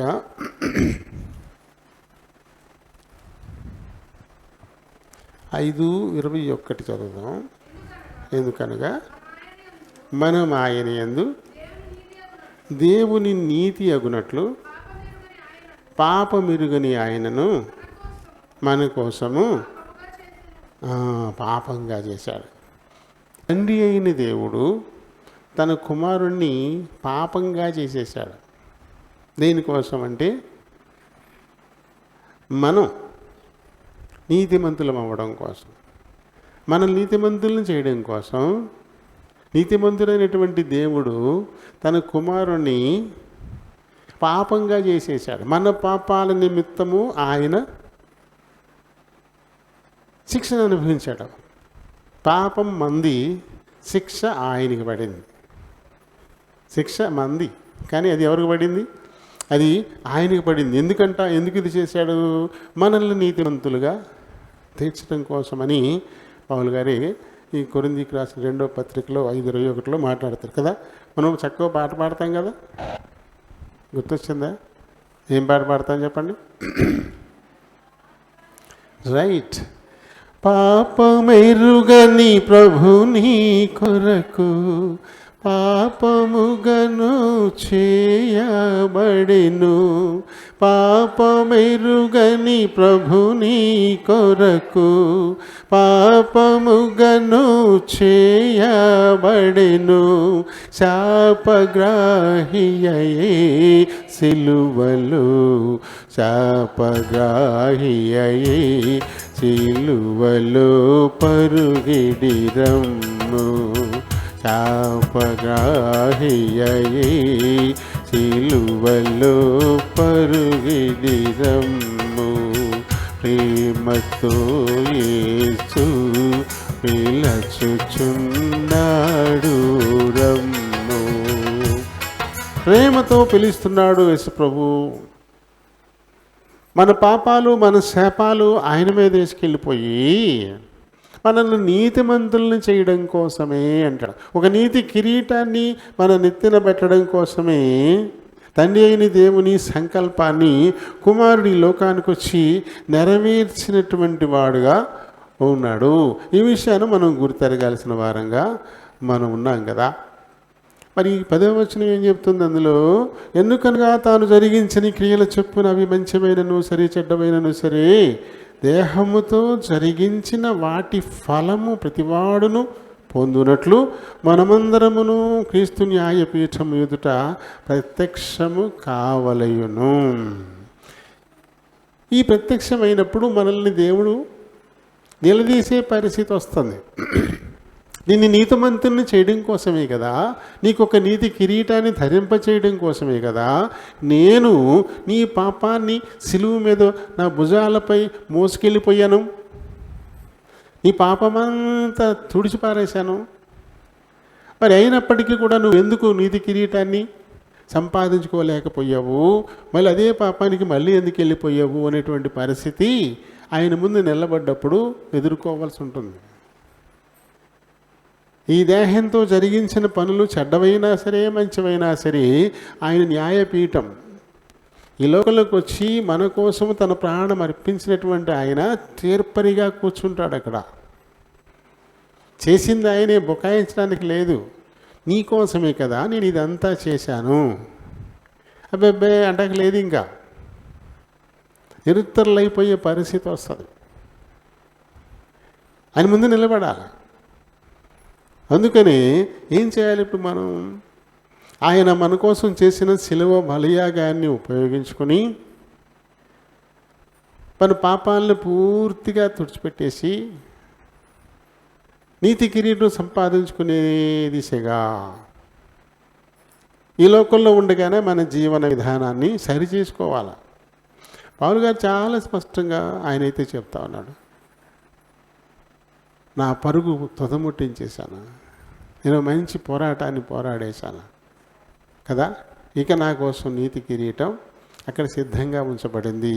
మనం పరుగు అంటే ఈ జీవితకాలం, పోరాటం అంటే ఎదురయ్యే సమస్యలు. ఈ జీవితకాలంలో మనకు ఎదురయ్యేటువంటి సమస్యలు. మన పోరాటం ఆత్మీయ పోరాటం, శరీర సంబంధమైన పోరాటం కాదు కదా. మరి ఈ పోరాటాన్ని మంచిగా మనం పోరాడాలా. అందుకొరకు చాలా మనల్ని మనం కంట్రోల్ చేసుకుంటూ ఉండాలి. ప్రతి విషయంలోనూ మితంగా ఉంటూ మనం పోరాటాన్ని పోరాడాలా, లేకపోతే కిరీటాన్ని మనం సంపాదించుకోం. తర్వాతకి వెళ్ళిపోదాం. మహిమ కిరీటం అంటాడు. 5వది మహిమ కిరీటం. మహిమ కిరీటం అంటే చూడండి, మన పితరుడైన పేతురు రాసిన మొదటి పత్రికలో 5వ అధ్యాయము 2 నుంచి మనం చదువుదాం. బలిమి చేత కాక దేవుని చిత్త ప్రకారము ఇష్టపూర్వకముగాను దుర్లాభాపేక్షతో కాక సిద్ధ మనస్సుతోనూ మీ మధ్యనున్న దేవుని మందను పై విచారణ చేయుచు దానిని కాయుడి, మీకు అప్పగింపబడిన వారిపైన ప్రభువులైనట్టుండక మందకు మాదిరులుగా ఉండుడి. ప్రధాన కాపరి ప్రత్యక్షమైనప్పుడు మీరు వాడబారని మహిమ కిరీటం పొందుతారు. ఈ చదివిన దాన్ని బట్టి చూస్తే ఈ కిరీటం సంఘ కాపర్ల కోసమని మనకు అర్థమైపోతుంది కదా. సంఘ కాపర్లు సంఘాన్ని కాసేటువంటి వారు. ఈ విషయాన్ని బాగా ఆలోచించుకోవాలి. చాలామంది సంఘ కాపర్లు ఎలా ఉంటున్నారు అంటే ప్రభువులైనట్టే ఉంటున్నారు. సంఘ కాపరి అంటే నేను మీకు యజమానిని, మీరు నేను చెప్పింది ఖచ్చితంగా మీరు చేయాల్సిందే. దేవుని వాక్యానుసారమైన హెచ్చరికలు అది దేవుని మీ తనవి కాదు, కానీ తన మాట వినాలనుకునేటువంటి పరిస్థితులు అది వ్యక్తిగతంగా అది సరైంది కాదు. ప్రభువులైనట్టు ఉండక మందకు ఒక మాదిరి చూపించాలి, వాళ్ళు చేస్తూ సంఘం చేత చేయించాలి అని, వారు చేస్తూ సంఘం చేత చేయించాలని. అది ఇది చాలా తక్కువైపోయింది. ఇలాంటి పరిస్థితులు చాలా తక్కువగానే ఉంటున్నాయి. వారు చేయరు. యేసుప్రభు చెప్పినట్టుగా వారు చిటికిన వేలుతోనైనా ఆ భారాన్ని మొయ్యరు, కదపరంట. అసలు భూమి శక్తి కాని బరువులు మోపుతూ ఉంటారు అంతే. అలాంటి వాళ్ళు ఎక్కువైపోతూ ఉన్నారు.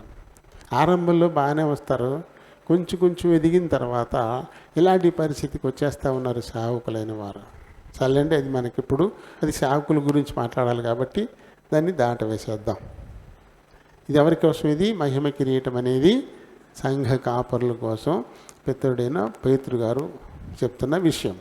ఇంకా తర్వాత 6వది జయించువాని కిరీటం. గెలిచేవాడికి ఇచ్చేటువంటి కిరీటం అంట. జయించువాని కిరీటము అంటాడు. ప్రకటన 3వ అధ్యాయము 11, 12 వచనాలు మనం చదువుదాం. నేను త్వరగా వస్తున్నాను, ఎవరునూ నీ కిరీటమును అపహరింపకుండానట్లు నీకు కలిగిన దానిని గట్టిగా పట్టుకొనుము.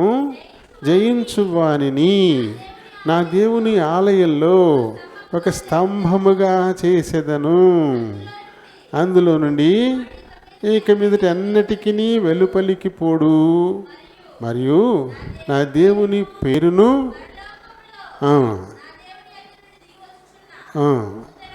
యెరూషలేమును నా దేవుని పట్టణపు పేరును నా కొత్త పేరును వాని మీద రాస్తాను. ఇది బయట కాదు, ఇక దేవుని మందిరంలోనే ఒక స్తంభంగా ఉండిపోతారంట.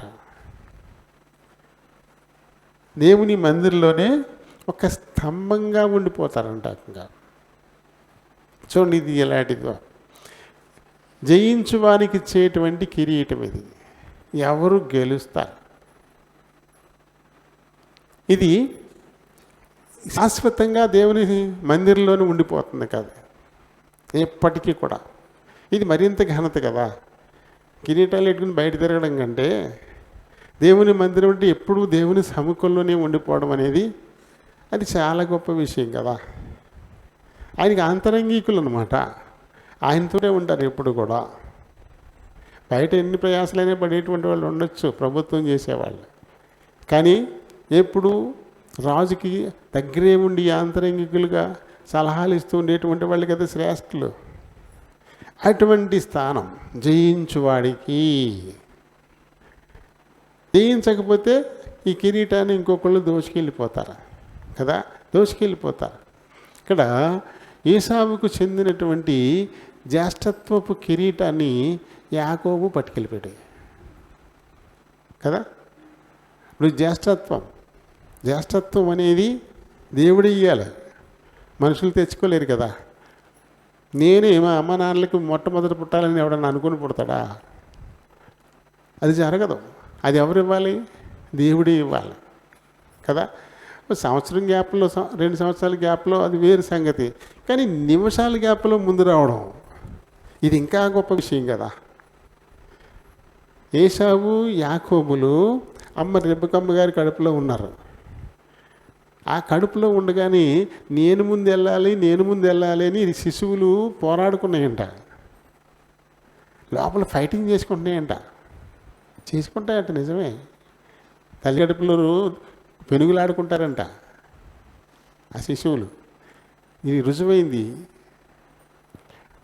ఆ బాధ భరించలేక ఇంతకంటే చావు మేలు కదా నాకు అని చెప్పేసి రెబ్బకమ్మ దేవుడితో చెప్పుకుంటే దేవుడు చెప్పాడంట, నీ కడుపులో నుంచి 2 జనపదాలు వేరువేరుగా వస్తున్నాయి, ఒకదానికంటే ఒకటి బలమైంది, పెద్దోడు చిన్నోడికి దాసుడవుతాడు అని పుట్టక ముందే చెప్పాడంట.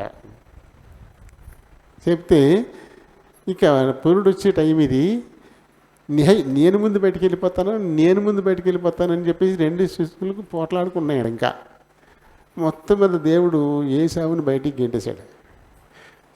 ముందు వచ్చాడు ఏశావు. అయితే వెనకాలుడు నేనేమైనా తక్కువ తిన్నానా అన్నట్టుగా ఆడు మడమట్టుకున్నాడంట, చేత్తో వదలలేదంట. ఆ ముందు వచ్చేసిన బిడ్డ ఆ కాలుని చెయ్యి పట్టేసుకుని ఉందంట. అలా వచ్చేసిందంట. ఐదుతో పాటు ఆడ చెయ్యి కూడా బయటకు వచ్చేసిందనమాట. అంటే జ్యేష్ఠత్వం కోసం కడుపులోనే పోరాటం వచ్చింది. అయినా దేవుడు ఆ జ్యేష్ఠత్వపు కిరీటాన్ని ఏశావుకి ఇచ్చాడు. కానీ ఏశావు నిర్లక్ష్యంగా ఉన్నాడు. దేవుడిచ్చినటువంటి ఈ ఆధిక్యతను కాపాడుకోలేకపోయాడు. జ్యేష్ఠుడిగా ఉండడానికి అది చాలా గొప్ప విషయం. దేవుడు నన్ను ఎంతో ప్రేమించి నాకు ఇది ఇచ్చాడు, దీన్ని నేను కాపాడుకోవాలా అని అనుకోలేదు. అతను చాలా నిర్లక్ష్యంగా ఉన్నాడు. దాంతో యాకోబు దాన్ని కొట్టేశాడు. ఎలా ఒకానొక సమయంలో చక్కగా వంట చేసుకుంటున్నాడంట. అందులో ఎర్రెర్రని ఏది వేసాడంట, కూరలో ఎర్రెర్రని వేసాడంట. ఆ టైంకి ఏసావు వలల్లా తిరిగి వచ్చేసరికి ఆకలిగా ఉన్నాడంట. ఎర్రెర్రని బాగా ఆకర్షించేసింది. అరే తమ్ముడా నాకు అది పెట్టరా అని అంటాడు. హాయ్, నేను ఇంత కష్టపడి తయారు చేసుకున్నది నీకు ఇచ్చేస్తానండి అన్నా అంట. పోనీ చెప్పు ఏం కావాలి, నీ జ్యేష్ఠత్వం ఇచ్చేస్తావా అన్నా అంట. నీ జ్యేష్ఠత్వం ఇచ్చేస్తావా అన్నా అంట. అవరు బాబు, నేను చచ్చాక జ్యేష్ఠుడని కనిష్ఠుడు నువ్వే కదా, ఇప్పుడు తినకపోతే నేను చచ్చేలా ఉన్నాను, అలాగే నువ్వే జ్యేష్ఠుడివి, నువ్వేలే జ్యేష్ఠుడివి, నీకు ఇచ్చేసాను, అది నాకు పెట్టేయన్నా అంట. ఆశపడి వండుకున్న దాన్ని ఈ జ్యేష్ఠత్వం కోసం వదులుకున్నాడు యాకోబు. ఓ పూట తిండి కోసం జ్యేష్ఠత్వాన్ని వదిలేసుకున్నాడు ఏశావు. కాబట్టి ఆ కిరీటాన్ని పోగొట్టుకున్నాడు. అపొస్తలుల కార్యాల్లో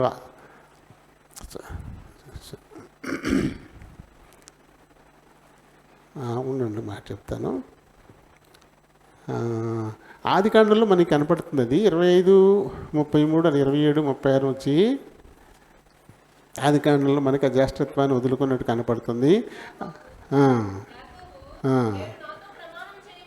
చేయమనెను చేసి అమ్మేశాడు, జ్యేష్ఠత్వాన్ని అమ్మేశాడు.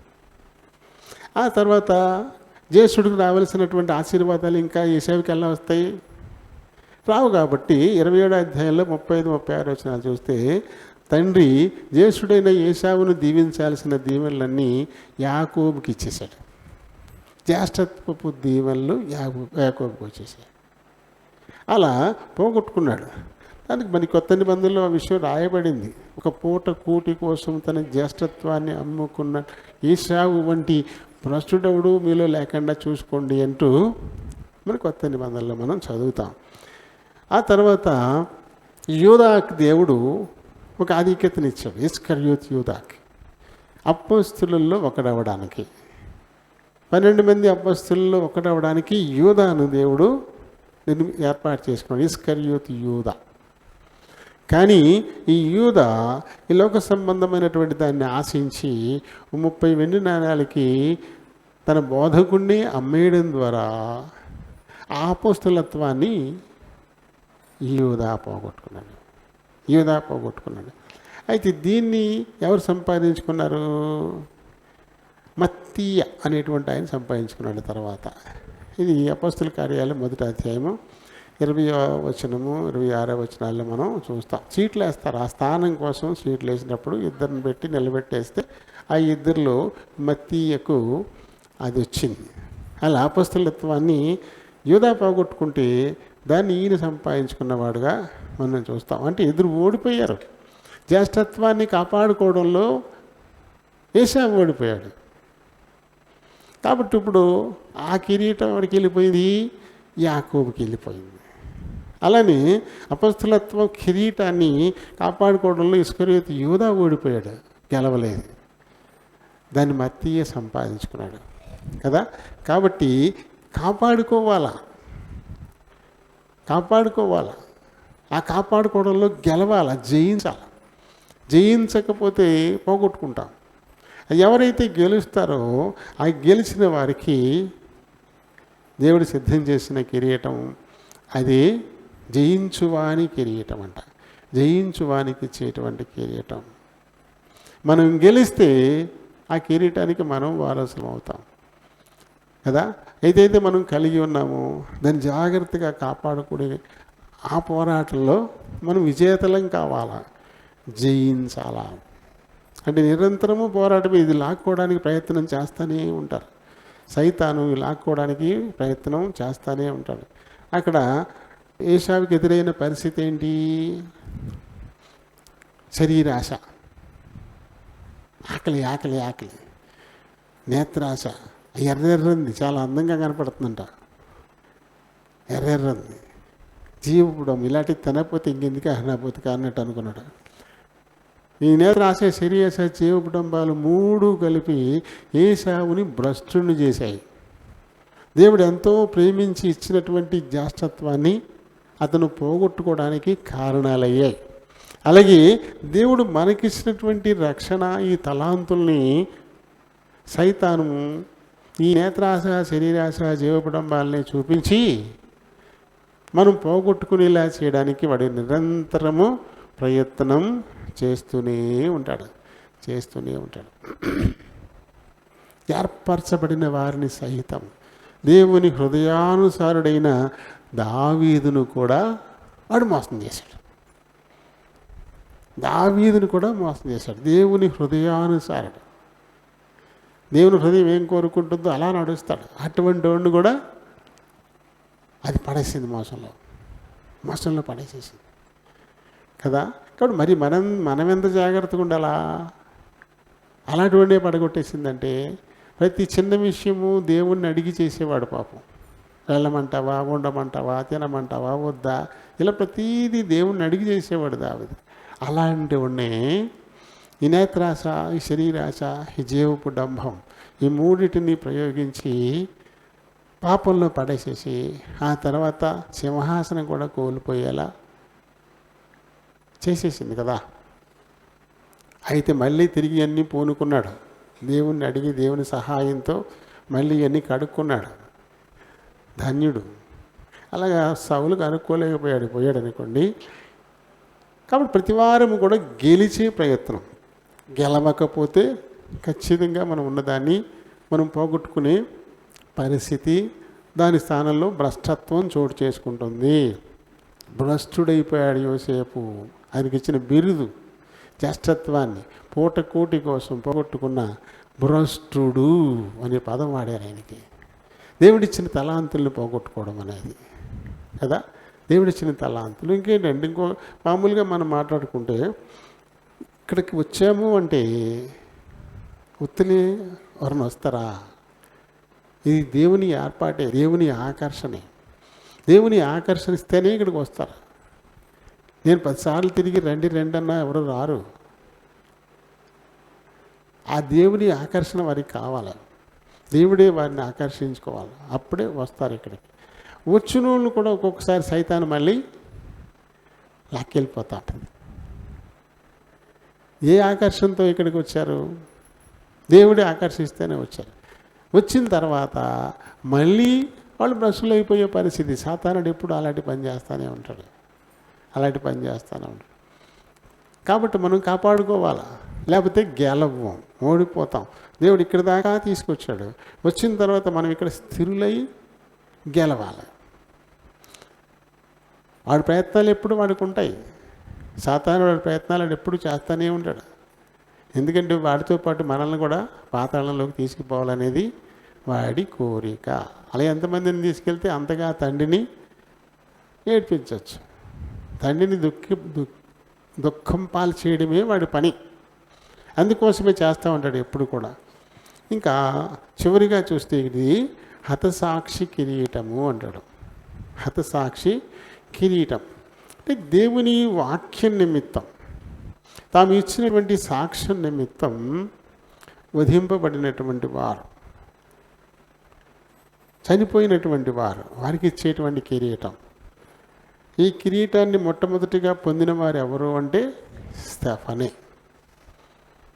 స్టెఫనే పొందాడు ఈ కిరీటాన్ని. అయితే స్టెఫను ఒక పరిచారకుడు, పరిచర్య చేయడానికి నియమించబడినవాడు.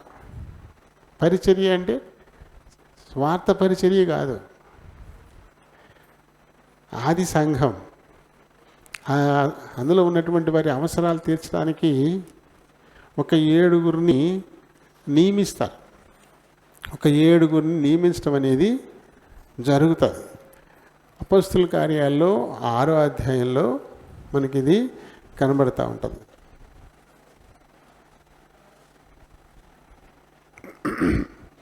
ఆరో అధ్యాయంలో మనకి ఇది కనబడుతూ ఉంటుంది. ఆ దినములలో శిష్యుల సంఖ్య విస్తరించుచున్నప్పుడు అనుదిన పరిచర్యలో తమలోని విధవరాండ్రను చిన్న చూపు చూచిరని హెబ్రీయుల మీద గ్రీకు భాష మాట్లాడు యూదులు సణగసాగిరి.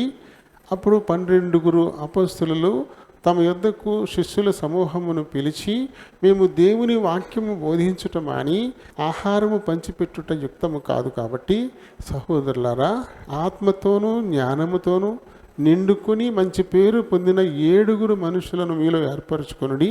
మేము వారిని ఈ పనికి, మీకు పరిచర్య చేయడానికి, మీకు పంపిణీ చేయడానికి మేము నియమిస్తాము అని అన్నప్పుడు, అప్పుడు ఒక 7 తీసుకొచ్చారు. విశ్వాసముతోనూ పరిశుద్ధాత్మతోనూ నిండుకున్న వారైనటువంటి స్టెఫను, ఫిలిప్పు, ప్రొకోరు, నికానోరు, తీమోను, ఫర్మేనాసు, యూదుల మత ప్రవస్తుడును అంత్యొక వాడునగు నికోలాసు. ఈ 7గురిని నియమించారు. 7గురిలో మొదటివాడు స్టెఫను. ఎందుకు నియమించబడ్డారు వీళ్ళు? సార్వత్రిక సంఘం, అందులో ఉన్నటువంటి వారికి ఎవరికి సొంతం అంటూ ఏం లేదు. ఇక వారికి కలిగినటువంటి ఆస్తి అంతా అమ్మేసి అపొస్తలులకి ఇచ్చేసి ఇక్కడ ఈ హోములో చేరిపోతారు. వీళ్ళ అవసరాలకి పంచిపెడతారనమాట. అపొస్తలుల దగ్గర ఉంటుంది అది, దాన్ని అవసరంలో ఉన్న వాళ్ళకి పంచేటువంటి పని. ఆ పని నిమిత్తము నియమించబడ్డ స్టెఫను మొట్టమొదటి హతసాక్షి అయ్యాడు. అందుకని యేసుప్రభు చెప్పాడు, మీరు ఎవరైనా గొప్పవాడు కాగోరితే వాడు ముందు పరిచారకుడు కావాలి. పరిచారకుడైనటువంటి ఈ స్టెఫను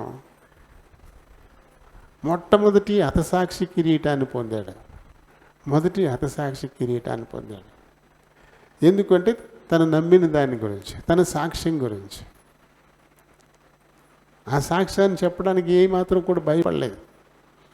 యూదులు గుంపు కూడి రాళ్లతో చంపడానికి ప్రయత్నం చేస్తూ ఉన్నా సరే తను నమ్మిన దాన్ని గర్వంగా చాటి చెప్పాడు. మొట్టమొదటి హతసాక్షి. ఆ తర్వాత ఇందులో ఫిలిప్పు కనపడతాడు మనకి. ఈ ఫిలిప్పు కూడా ఆత్మచేత ఎక్కడ పడితే అక్కడికి తీసుకొని పోబడ్డాడు. ఆత్మచేత కదా. కందాకీరాయణ దగ్గర పనిచేసేటువంటి ఒక నపుంసకుడు రథం మీద వెళ్తూ ఉంటే తనను కలుసుకోమని చెప్పేసి దేవుడు చెప్పింది ఫిలిప్పుతోటే. ఇప్పుడు ఎక్కడ ఉంటాడు, మళ్ళీ ఎక్కడ ప్రత్యక్షం అవుతాడు. అలా అయిపోయాడు ఏకంగా ఫిలిప్పు. అలా అయిపోయాడు. కానీ వీళ్ళు ముందు దేనికి నియమించబడ్డారు? పరిచర్య చేయడానికి, సువార్త ప్రకటించడానికి కాదు, కేవలం పని చేయడానికి. పరిచర్య వాళ్ళు ఏమైపోయారు? దేవుడు వారిని అలా వాడుకున్నాడు. కాబట్టి దేవుడు ఇచ్చినటువంటి పరిచర్య అది ఏదైనా మన ఇష్టపూర్వకంగా చేయాలి. చేసినప్పుడు ఆయనే ప్రమోషన్ ఇస్తాడు, ఆయనే పైకి తీసుకెళ్తాడు. అంతేగాని ముందుగానే మనం స్థానాలు కోరుకోకూడదు. ఈ పని నేనే చేయాలా అని అనుకోకూడదు. ఏది కూడా ఏ పని చెప్తే అదే పని. ఏ పని దేవుడు మనం ముందు పెడితే అదే పని చేయాలి. ఆ పని చేసినప్పుడే దేవుడు మనల్ని ఇంకా పైకి తీసుకెళ్ళేటువంటి వాడు కదా. చూడండి, మరి హతసాక్షి కిరీటము, మరి ప్రకటన 2:10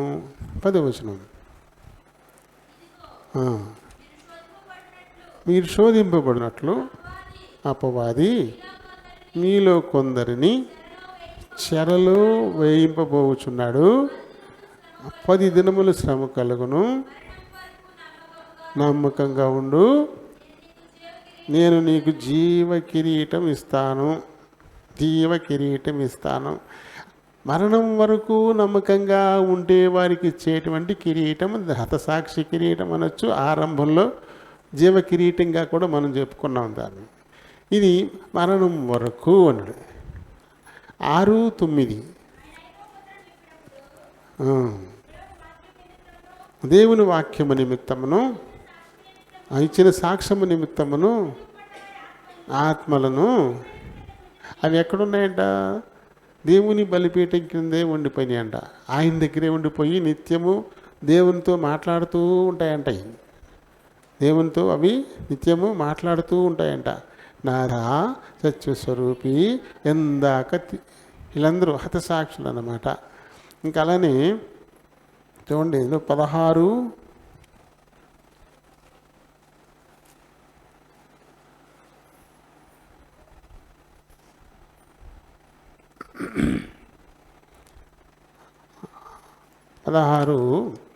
5-7 కూడా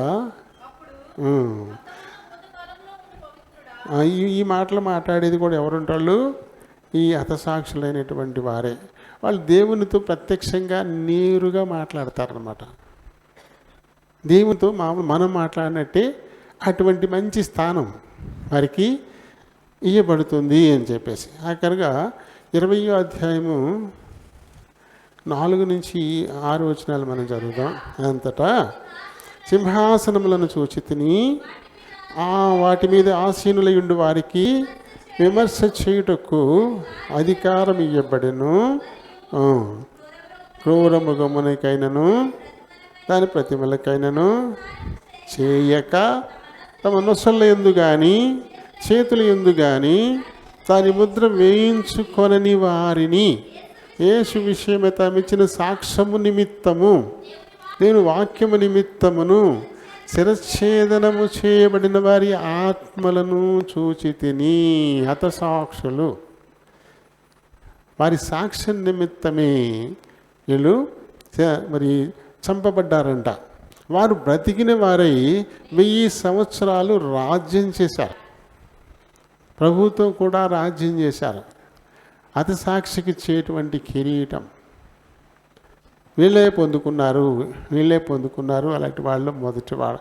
ఈ రకంగా మనం దేవుని నిత్యరాజ్యంలో రక్షింపబడినటువంటి వాడుగా ఏదో ఒక మూలన కూర్చోవడం కాదు, రక్షింపబడ్డ వాళ్ళుగా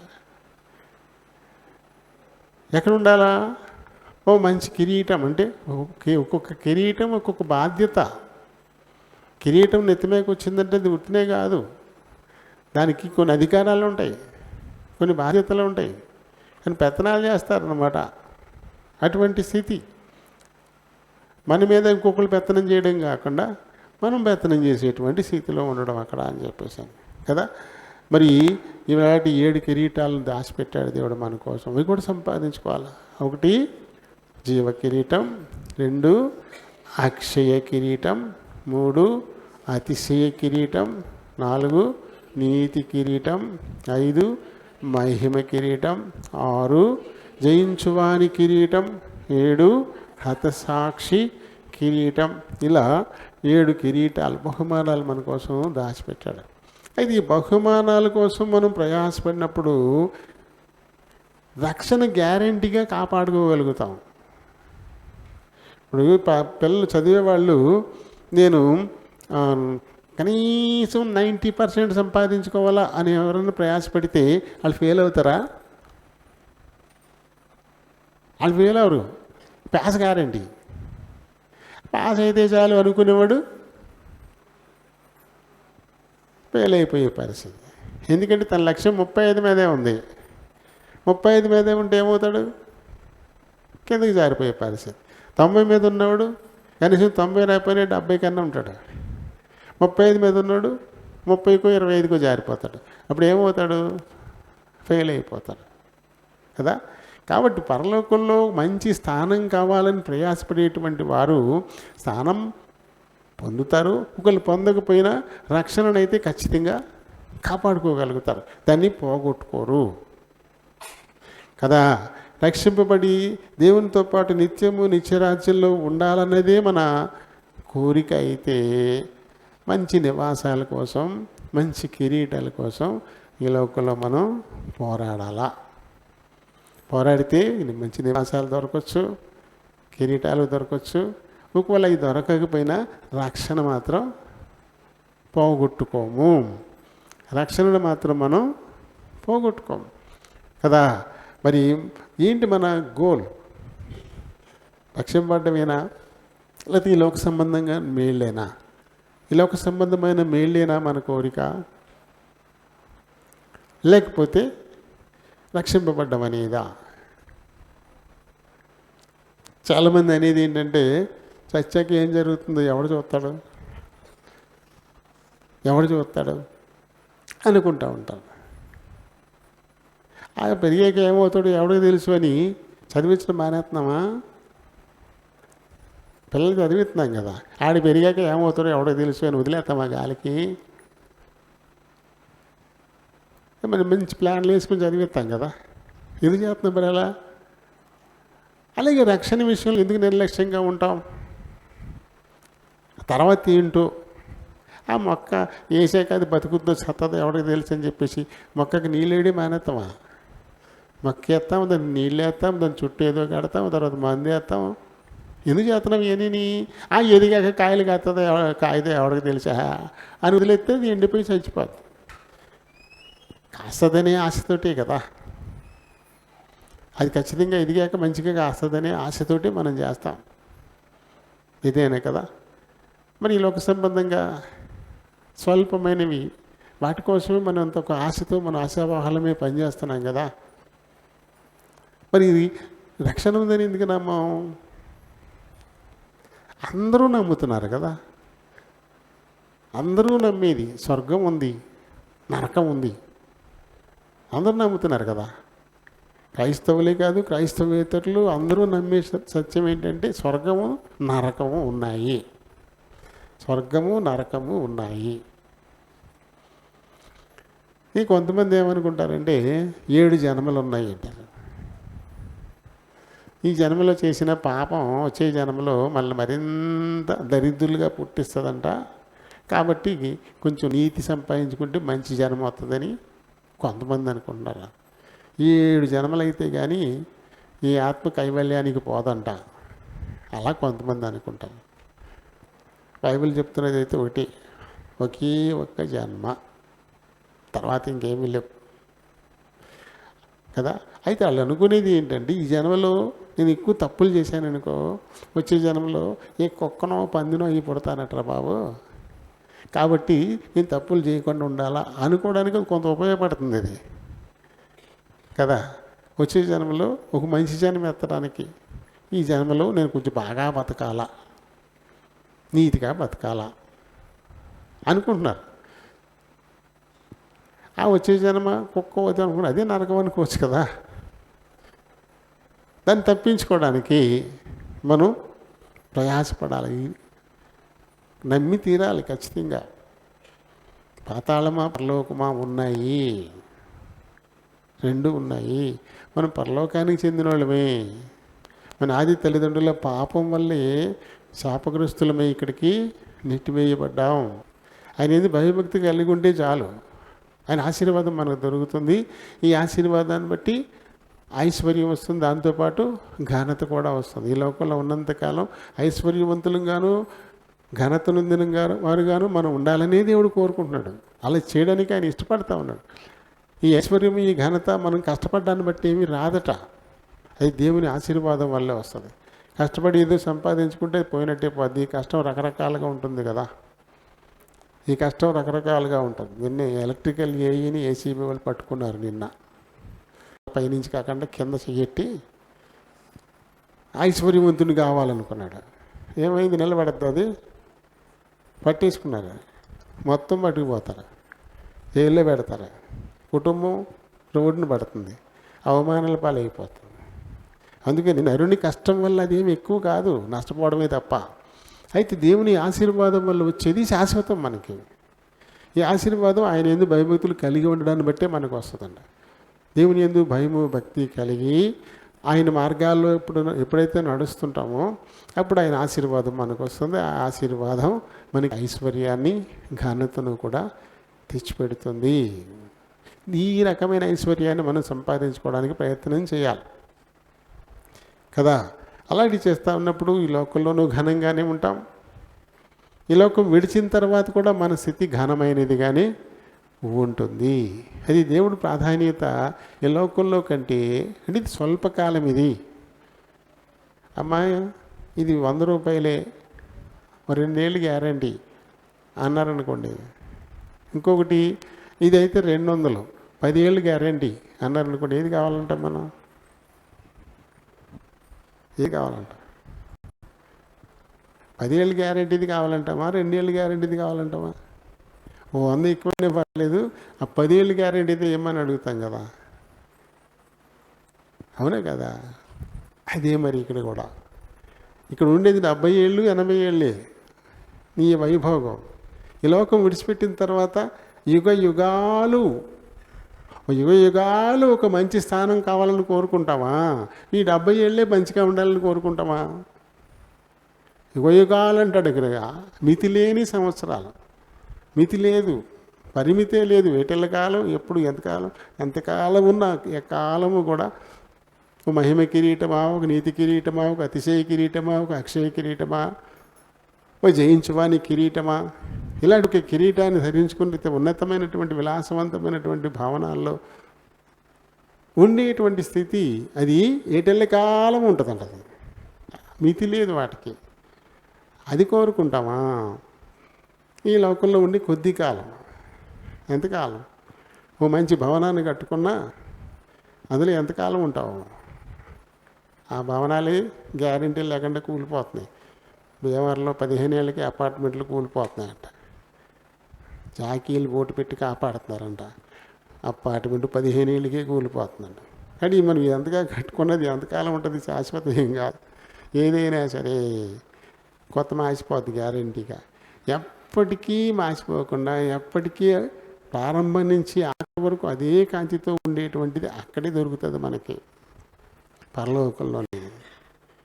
అది సులువుగా మోసం చేయడానికి సాతానుకున్న మార్గం ఏంటంటే, ఉందో లేదో తెలియని దానికోసం ఉన్నదాన్ని పోగొట్టుకుంటావా? ఇది తెలుసా? ఉందో లేదో వాళ్ళు ఎవరో ఉందన్నారు. ఎవరన్నాడు? చూపించమని ఎవరు చూపిస్తారు? లోకాన్ని నుంచి వచ్చే ప్రశ్న, సాతానుడు చేసే ప్రశ్నలు ఇలాగే ఉంటాయి. అవును నిజమే కదా అనిపిస్తుంది అనమాట. అది అనిపిస్తుంది. కానీ దానికి ఒక నిరీక్షణ ఉంది. అది మనకు కనిపించినవి ఉన్నవి అనడానికి రుజువు అని చెప్పాడు దాన్ని. అది మనకు కనిపించకపోయినా అవి ఉన్నవి అనడానికి రుజువే మన ఈ నిరీక్షణ అని చెప్పాడు ఆయన కదా. ఆ నిరీక్షణను మనం కలిగిన వారమై ఉన్నాయి అనడానికి కదా. మరి గొప్ప గొప్ప దైవజనులు ఈ లోకం విడిచిపెట్టి వెళ్ళినప్పుడు వారు వెళ్ళిన విధానాన్ని మనం చూస్తామంటే నిజమనిపించట్లే. అన్న భగత్ సింగ్ గారు ఆయన చనిపోయినప్పుడు ఆయన చెప్పినట్టుగానే హైదరాబాద్లో భూకంపం వచ్చింది. ఆయన చెప్పినట్టుగానే హైదరాబాద్లో భూకంపం వచ్చింది. ఆయన ముందే చెప్పాడు, నేను చనిపోయినప్పుడు హైదరాబాద్లో భూకంపం వస్తుందని చెప్పాడు. అది వచ్చింది అంటే మరి నిజమే కదా, అది నిజమే కదా. ఆ తర్వాత ఎప్పుడు రాదు అలాంటిది. అసలు ఇంద్రధనస్సు అనేది ఓ తూర్పు వైపునో పడమర వైపునో హాఫే వస్తుంది, హాఫ్ సర్కిలే వస్తుంది ఎప్పుడు కూడా. అయితే ఇటు పొద్దుట ఉన్నప్పుడు ఇటు వస్తుంది, ఇటు ఉన్నప్పుడు ఇటు వస్తుంది. కానీ మధ్యాహ్నం సూర్యుడి చుట్టూ వచ్చింది. మధ్యాహ్నం సూర్యుడి చుట్టూ ఇంద్రధనుసు హాఫే వస్తుంది, ఎప్పుడు ఫుల్ ఎప్పుడు రాదు, చుట్టూ వచ్చింది. అది మహిమ కిరీటం. ఇందులో చెప్పబడ్డ కిరీటాల్లో కిరీటం అది. అన్న భగత్ సింగ్ గారి కోసం దేవుడు మహిమ కిరీటాన్ని ఏర్పాటు చేశాడు. మంచి కాపర్ల కోసం ఏర్పాటు చేసిన కిరీటం అది. అది రుజువు చేయట్లా, రుజువుతున్న సాక్ష్యం కదా అది. ఇంకా పరిశుద్ధాత్మ దానికి గుర్తుగా ఉండే పావురాయిలో ఆ శవపేటికి దగ్గరికి 100 కొలది వచ్చేసినాయంట. అసలు ఎందుకు వస్తాయి పావురాలు అక్కడికి? 100 కొలది పావురాలు అక్కడికి వచ్చేసి అలా ఎగిరి వెళ్ళిపోయినాయంట. పరిశుద్ధాత్మకు సాదృశ్యంగానే పావురాలు మనం చెప్తాం. ఎవరో తీసుకొచ్చినట్టు ఓ శవపేటికి దగ్గరికి ఎందుకు వచ్చాయి? ఇవన్నీ చెప్పట్లా, నిజం అనిపించటం మనకు తెలియట్లే. ఎందుకంటే మన బైబిల్ ఎన్నో చదువుతున్నాం, అన్ని సాదృశ్యాలుగా మనకు బుద్ధి కలగడానికి ఉన్నాయి. ఓకే, ఇవి ప్రత్యక్షంగా మన సమకాలీన ఇప్పుడు మన ఎదురుగుండా జరిగిన సంఘటనలు కదా అవి. అవి ఎప్పుడూ జరిగిన సంఘటనలు రాయబడి ఉన్నాయి. అవి కాకుండా మన ఎదురుగుండా జరిగినటువంటి సంఘటనలు అవి. ఇవేం చెప్తున్నాయి మరి? ఆయన కొరకు ప్రయాసపడ్డటువంటి వారిని ఏ రకంగా దేవుడు తీసుకెళ్తాడు కదా. ఒక అద్భుతం, అద్భుతం. ఇంక చాలామంది స్మిత్ మిగిల్ స్వర్త్ లాంటి వాళ్ళు అయితే చచ్చిపోయిన వాళ్ళని, వారం రోజుల క్రితం చచ్చిపోయిన వాడిని కూడా బతికిచ్చి ప్రసంగాలు చెప్పించాడు ఆయన. అది ఈ కాలంలో జరిగిన సంఘటనలే కదా, అవి ఎప్పుడూ జరిగినవి కాదు. ఒక 6 రోజుల పాటు మార్చిరీలో పెట్టబడినటువంటి ఒక బాడీ, కర్ర లేక బీసుకుపోయిన బాడీని తీసుకొచ్చి మీటింగ్లో చివరి బెంచ్లో ఇలా గట్టిగా గుద్ది వంగబెట్టి కుర్చీలో కూర్చోబెట్టారంట దాన్ని, ఆ శవాన్ని. ఆయన వేదిక మీదకి ఎక్కి ఇప్పుడు సంఘ పెద్ద గారు వచ్చి ప్రసంగం చేస్తారని చెప్తే 6 రోజులు మార్చిరీలో ఉన్నటువంటి శవానికి ప్రాణం వచ్చిందన్న. ఆ శవం గబగబా పరిగెత్తుకొచ్చి వేదిక మీదకి వచ్చి ప్రసంగమే చేసిందంట. ఇది ఇప్పుడు జరిగింది కదా, ఎప్పుడూ రాయబడ్డ సంగతి కాదు, ఇప్పుడు జరిగిన సంఘటనలు. మరి ఇవన్నీ బైబిల్ సత్యమని రుజువు చేయట్లే, ఇవన్నీ నిజాలని చెప్పట్లేదా? కాబట్టి ఎప్పుడో ఉందో లేదో అని సాతాను మనల్ని మభ్యపెట్టే ప్రయత్నం చేస్తుంది. దానికి మనం గట్టిగా చెప్పాలని సమాధానం ఏంటంటే ఉంది, అంతే. అది ఉంది, మాకు ఎన్నో రుజువులు ఉన్నాయి, ఉంది అని చెప్పాలి. చాలామంది అదే అంటారు, చచ్చాక ఏమవుతుంది ఎవరికి తెలుసు, ఆ ఉందో లేదో దానికోసం ఉన్నదాన్ని పోగొట్టుకుంటామా, అనుభవించడం మానేస్తామా? సాతాను మనకు చూపించేటువంటిది ఇదే. వాడిని మనం గెలవాలి, జయించువానికి మంచి పోరాటం పోరాడితే కానీ గెలవలేము, వాడిని మనం గెలవలేము. ఖచ్చితంగా మన కొరకు దేవుడు ఒక మంచి లోకాన్ని సిద్ధం చేసి ఉంచాడు. దేవుడు ఒక నగరము మన కొరకై సిద్ధపరచుచుండి మనం ఉండడానికని పాట పాడతాం మనం కదా. ఉంది ఖచ్చితంగా, అక్కడ మంచి నివాసాలు ఉన్నాయి మనకి, అక్కడ ఒక మంచి పొజిషన్ కూడా ఉంది మనకి. అయితే దాన్ని సంపాదించుకోవడం ఈ లోకంలో ఉన్న 70-80 ఏళ్ల కాలంలోనే కదా. ఆ విషయాన్ని మనం గుర్తిరిగి మన ఆయుష్ తరిగిపోతుంది. సంపాదించుకున్నామా? ఎంతవరకు సంపాదించుకున్నాం? నాకు 63 పోయి 64 వచ్చేసాయి. నేను ఎంతవరకు సంపాదించుకున్నాను? ఇంకేమంటే 70 ఏళ్ళు, ఇంకో 6 ఏళ్ళు, లేకపోతే 80 ఏళ్ళు. అది ఇది కాకపోతే ఈ మధ్యనే అవ్వచ్చు, ఏమీ చెప్పలేము. అయితే నేను ఎంతవరకు సంపాదించుకున్నాను అది నేను ఆలోచించుకోవాలి. అలా ప్రతి వారు కూడా. అందుకనే దావీదు అంటాడు, మా దినములు లెక్కించటం, దావీదు కాదు మోషే అంటాడు, మా దినాలు లెక్కించటం మాకు నేర్పించు. మన రోజులు తరిగిపోతూ ఉన్నాయి, ఎంతవరకు సంపాదించుకోగలిగాం? మన కోసం ఎలాంటి నివాసం పరలోకంలో సిద్ధమవుతుంది? మన కోసం ఏదైనా ఒక కిరీటాన్ని దేవుడు సిద్ధపరుస్తున్నాడు. ఆ దిశగా మనం ఎంతవరకు వెళ్తున్నాం? దీన్ని మనం ఆలోచించుకోవాలి. దినాలు తరిగిపోతా ఉన్నాయి, ఇది మనం ఆలోచించుకోవాలి. లేకపోతే వ్యర్థులైపోయేటువంటి అవకాశం ఉంది, వృధాగా గడిపేసిన వాళ్ళు అయిపోతాం అంతే కదా. సరే, దేవుడి మాటల్ని దీవించును కాదు. ప్రేమ కలిగిన మా ప్రియ పరలోకపు తండ్రి, కృపా సత్య సంపూర్ణుడైన మా దేవా, వందనాలు, స్తోత్రాలు. మీ కృప చొప్పున ఇంతవరకు మా మధ్య నుండి ఆయన మీరు మా కోసం సిద్ధపరిచిన ఆ కిరీటాల గురించి నేర్పించినందుకే హృదయమారా మిమ్మల్ని స్తుతిస్తూ గానపరుస్తున్నాం. రక్షణ అనేది అది వ్యక్తిగతము, అది ఉచితం. అని ఉచితంగా మీరు మా కోసం సిద్ధం చేశారు. దాన్ని మేము సంపాదించుకోవడానికి ఏమీ వెచ్చించక్కర్లేదు, ఖర్చు పెట్టక్కర్లేదు. నీ కుమారుని యొక్క విలువైన రక్తాన్ని వెలగా చెల్లించడం ద్వారా మా కొరకు రక్షణను మీరు రిజర్వ్ చేసిన వారుగా ఉన్నారు. అయితే ఈ లోకం వదిలిన తర్వాత మరి పరలోకంలో మా కోసం అనేక నివాసాలు ఉన్నాయని, అక్కడ కూడా మంచి పొజిషన్స్ కూడా ఉన్నాయని మీరు మాకు బోధిస్తూ ఉన్నారు. కాబట్టి మంచి నివాసాలు, మంచి స్థితిని మేము పొందడానికై ఈ లోకంలో ఉండగానే ప్రయాస పడాల్సినటువంటి వారంగా ఉన్నాం. కాబట్టి విన్న మాటలు మా ప్రియులు తమ హృదయాల్లో భద్రపరచుకోవడానికి సహాయం చేయండి. దాన్ని ఏ సంపాదించుకున్నా ఈ లోకంలో మా ఆయుర్దాయం ఎంతవరకు ఉందో అంతవరకే, ఆ తర్వాత ఇంకేం లేదు. కాబట్టి మా పితరుడైన మోషే మా దినాలు లెక్కించడం మాకు నేర్పించు అంటున్నాడు. అలాగే మేము కూడా మా దినాలను మేము లెక్కించుకోవాల్సిన వారంగా ఉన్నాం. మాకు ఈ లోకంలో ఇచ్చినటువంటి సంవత్సరాల్ని మేము సద్వినియోగం చేసుకోవాల్సిన వారంగా కూడా ఉన్నాం. మరి చాలామంది చచ్చిన తర్వాత ఏముందో ఎవరికి తెలుసు. కాబట్టి ప్రాణంతో ఉండగానే అనుభవించాలా అనేటువంటి భ్రమలో ఉండేలా సాతానుడు మభ్యపెడతా ఉన్నాడు. కాబట్టి ఆయన వాడి బారిన పడకుండా మాకున్న ఈ నిరీక్షణ ప్రస్తుతానికి కనబడట్లేదు అన్నవి ఉన్నవి అని మేము నమ్మేలా ఉండాలి కదా. ఆ రకంగా ప్రతి వారు కూడా మాకు ఇప్పుడు కనపడకపోయినా ఒక మంచి నివాసాలు, ఒక మంచి పొజిషన్స్ దేవుడు మా కొరకు సిద్ధం చేశాడు, అవి ఉన్నాయి అని నమ్మినాయన ఈ లోకంలో ఉన్నంతకాలం వారు సంపాదించుకున్నటువంటి ఆత్మీయ మేళ్లను జాగ్రత్తగా కాపాడుకుని వస్తున్న వారుగా ఉన్నాం. ఆ రీతిగా ఉండడానికై ప్రతి వారిని ఆయత్తపరచమని కోరుచు బ్రతిమాలుకుంటున్నాను. ఆయన ఇప్పుడు ఆరాధించబోతున్నారు. మీరు ఆత్మీయ ఉన్నారు కనుక ఆత్మతో సత్యముతో ఆరాధించడానికి సహాయపడమని ప్రభువును రక్షకుడునైనా యేసునామని అడిగి వేడుకుంటున్నాను మా పరమ తండ్రి. ఆమేన్.